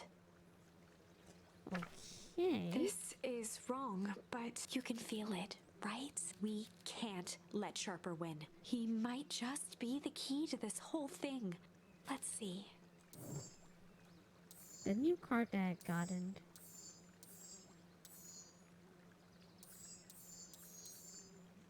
Oh, it's here. Okay.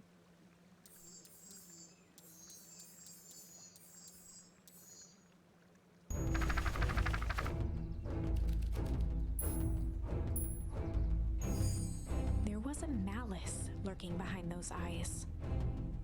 Okay. Now we go Like a back trap to ready this to spring. timeline.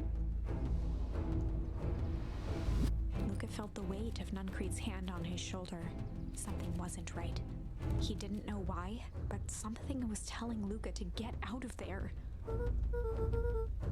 Just want this all to be over. Of course, I'm sure it will all work out soon enough. I should get going. Until Roxy had checked Luca for a twisted role free at of Venus. Nuncreed's grasp. Of course. Luca, you know your dad and I were good friends back in the day. You can come to me with anything. Anything at all. Okay. Well, this has been the trip. Now, well, I think that we are very close to the ending, so I can't really stop now. So let's just go. You basket. The festival decoration is a bit humdrum. Now, if I were to throw a festival, it will be a thing to behold. I agree, this is all more than a little sad. It's worse than sad. It's boring. What if I did a little something to spice things up? I'm listening. You know the festival sign waiting to be unveiled? The two You'd be scurried shooting off, someone. eagerly formulating a plan.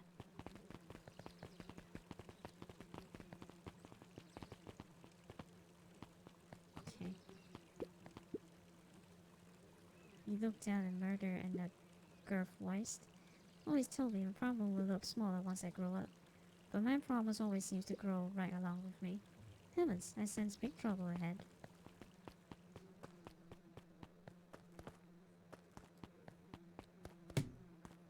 Yeah. Oh, I move out of the padding, so it's fine. Okay.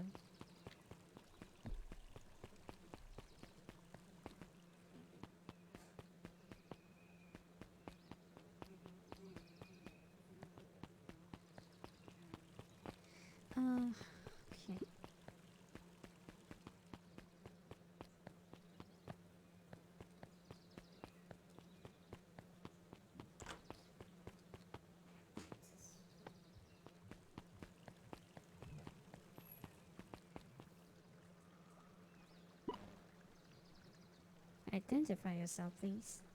Nellie Milldale. I work here now. I ain't able to locate you on our staff roll. I don't officially start until tomorrow. Mr. Crow said I could come in early tonight to get a few things done. Oh, please.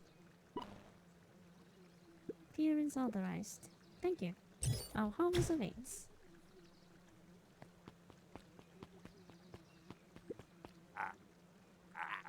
Whoa. You could get a wrench to the noggin sticking out of there like that. Don't scare my man when he's junking, sonny. Evening, Joe. Isn't it kinda late to be junking? Might as well ask the same thing of you. Anything good? Well, ever since Howard moved in, even the junk is trash. You can learn a lot about a person by looking at what they throw away. With this sponge, it's all shredded paper and coffee cups. Well, you better get going. I didn't see nothing if you didn't see nothing. See what? Exactly.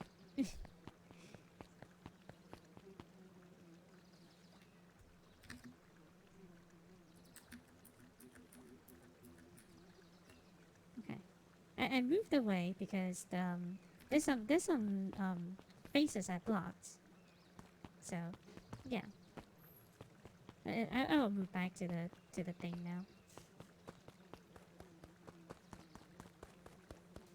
Okay. So where do we go now? Wait at the treehouse. Okay.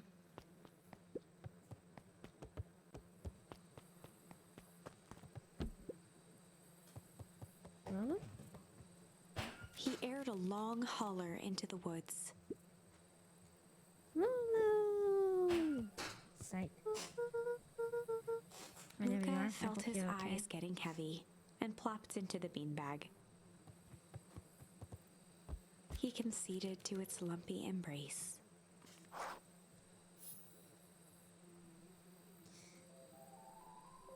Once again, Luca found himself in a vast black expanse.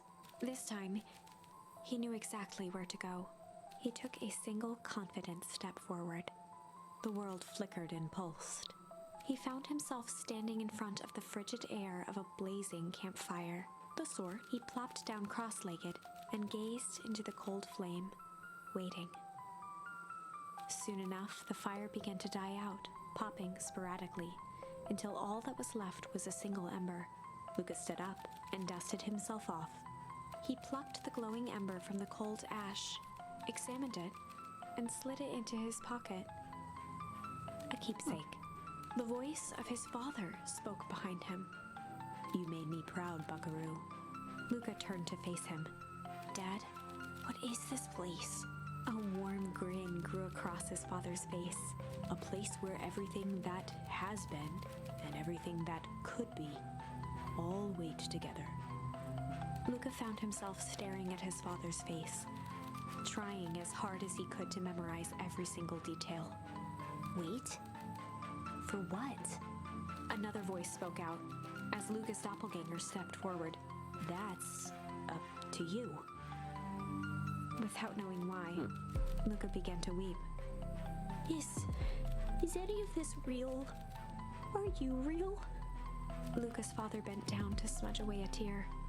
"Of course. I'm as real as the part of you that misses me." Luca turned to look at the older version of himself. "And you?" The doppelganger choked back tears. "I'm as real as the part of you that's angry he's gone." Does that make sense? Through his tears, Luca laughed. "I think so." His father pulled him in for an embrace. "Time to go, Buckaroo." Luca was startled from his dream by a banging on the floor.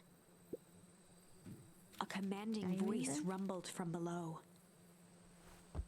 Just as Luca sprang to lock the entry hatch, the door knocked open. Oh. Chapter 5. Dangers big and small. Luca stumbled back. He heard the rope ladder creak under significant weight. Keeping his eyes fixed on the hatch, he inched backward to the balcony. As his hand grasped the door handle, Luca froze. A large figure clumsily wriggled up through the hole. What? Rolo? Stop right there. Why, well... Sheesh, I know he's dark and all, but I figured you would recognize me. The large figure Who are you? cocked its head inquisitively. This is Rolo's when he grow up, isn't it? He's kinda handsome, I have to say. So now I copper you with a baseball bat. Whoa, whoa, whoa, take it easy. Luca, you need to get your eyes checked. It's me, Rolo. Nice try, but I know you aren't Rolo. One of his random uncles or something. Where is he? Haha, uncle? Luca, quit messing around. It's me. Really is you, prove it. Flaming chicken Luca's coop, Luca. jaw dropped. He peered more closely at the man standing in front of him. Something about him was undeniably Rolo. Only bigger, older, changed. Okay. How? What happened to you? I was running away and ran into more people in those yellow suits. They grabbed me and dragged me away. What? Where did they take you? Then they throw a bag over my head. It was cold and smelled like a swimming pool.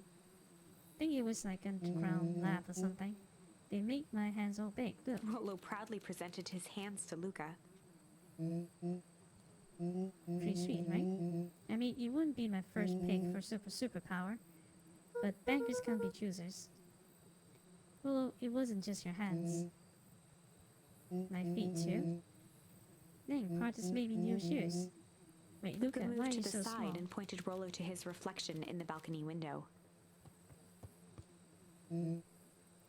His hands What's shot that? up to his face. Holy do. Oh, what did they do to you? They made me drink some kind of green crud. Here. Actually, it wasn't too bad. It tasted like licorice. Okay.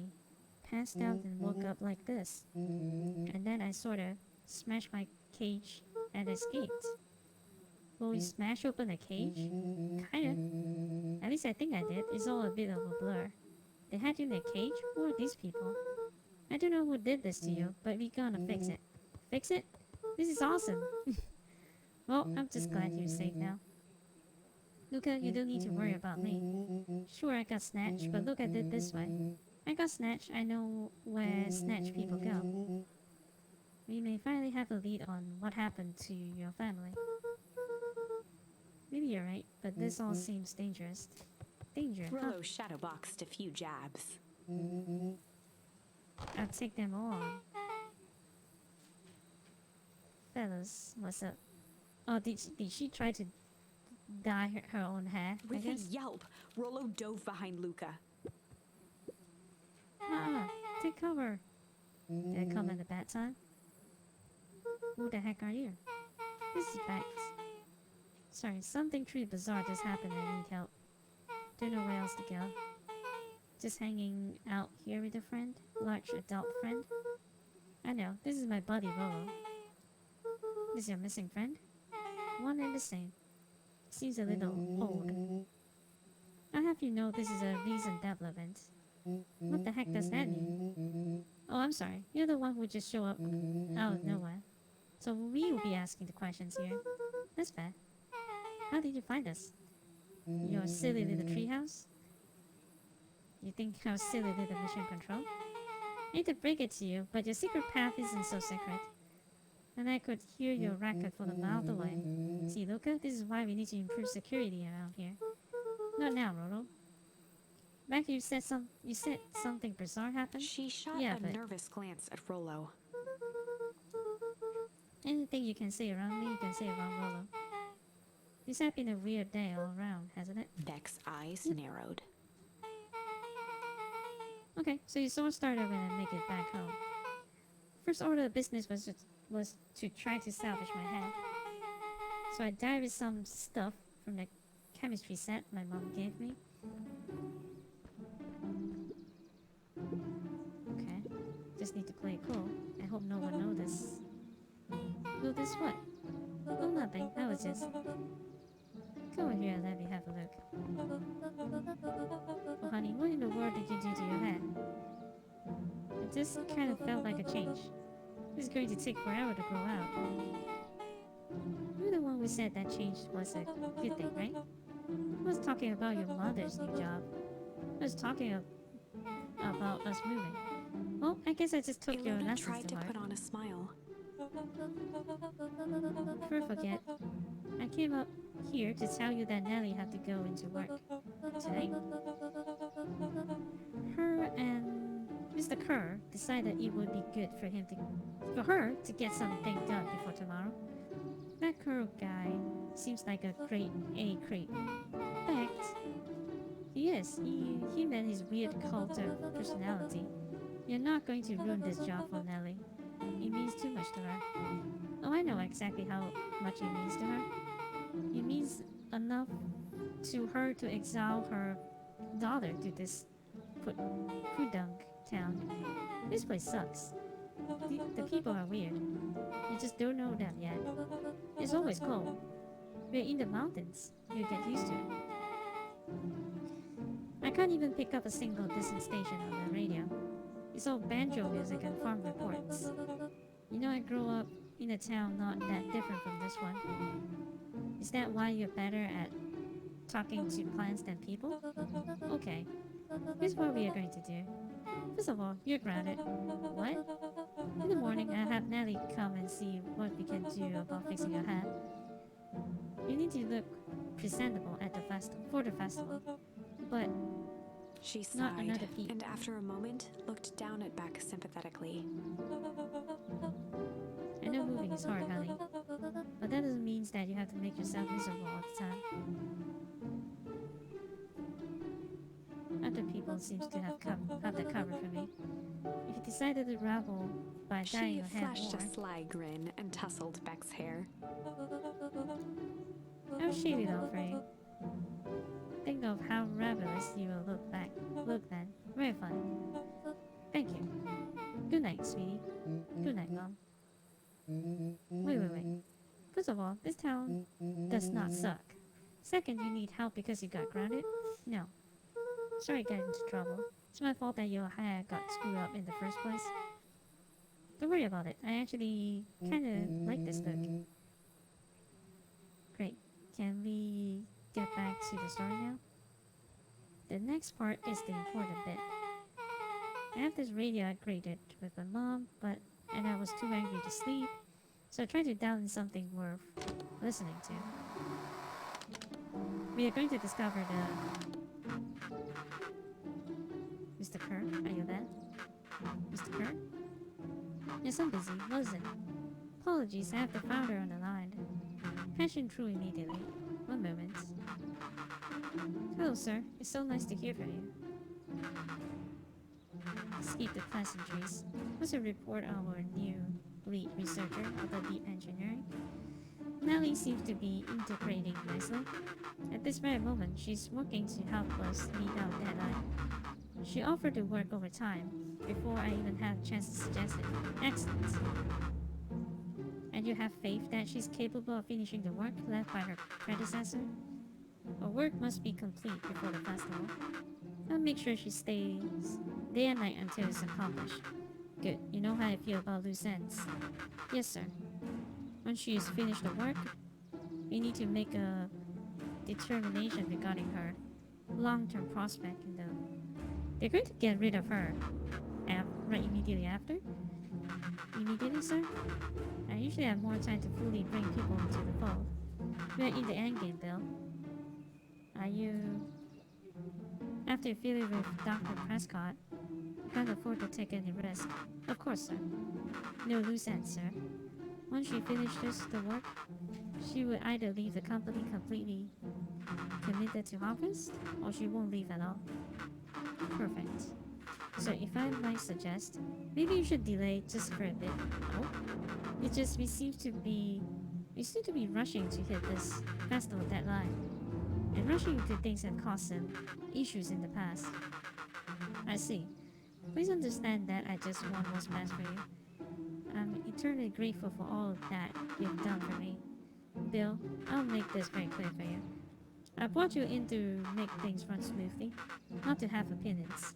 Of course, sir. Chin up, Bill. You're only a few days away from having everything you ever dreamed of. Yes, sir. Thank you, sir. Whoa. Yeah. Just so we are clear, when they say loose end, they're talking about murder, right? Like actually killing someone? Luca gave Rollo Capital a quick murder? elbow to the ribs. Who's this founder? I was hoping you guys would know. As far as I know, Kerr is the top banana at Harvest. She sounds scared of this founder guy. So have an even top of banana on the field. What the hell is Mom caught up in? Has she talked about the job much? Not really. She said that you're going to come in and continue the work of someone she respected. Luca, do you think that body at the White House was the person's Beck's mom came to replace? That would make sense. Becky seems like Nellie's predecessors got loose-ended. I'm getting that impression. So we need to get your mom out of that before the festival happens. That's 2 days away. Won't she just come home afterward? That creep in the radio said they were going to hold her there until then. If she's not coming out, Beck we are gonna flicked go a in large together. sheet of paper out of her pocket and slammed it on the floor. Maybe this will help. You have blueprints? Just a welcome map for my mother's PH orientation day. Oh, it shows the layout. Sure looks like blueprints to me. Reception area, big room marked founder's office. Even have exits marked. Guys. We have a deadline. We have an objective. We have blueprints. You realize what this is, right? Heights! Rolo This is a started to heist. wiggle with excitement. I think we are heisting, yeah. This is officially a heist. Chapter 7. The Heist. They spent the night's end huddled around that small map, formulating a plan to infiltrate the headquarters of Perennial Harvest. It would be no small feat, a modern facility equipped with all manner of technology, not to mention the swarm of clipboards that would most certainly be scattered throughout. By the time the sun began to peek through the car window used as a makeshift balcony door, all were in agreement. This could just work. Okay, guys, I need your guys' opinion. Should we continue? Like, this is getting kind of long. I feel like it could run for like an hour or so. And it's continue tomorrow. I guess so. This is going like way longer than I expected. So, and it's like chapter 6. So, I mean, it could be just another like 2 hours or so. But I think that we should stop this right now. And yeah, it's just because there's a lot of reading, and it's actually kind of like tiring to stream longer time because there's no voice act, so I have to read every line, and it's kind of taxing actually. I drank a lot of water, and still doesn't work, you know. So yeah, I guess we will continue this next time tomorrow, and I'll see you guys soon. So cheers, bye. Thanks for everyone that comes here anyway.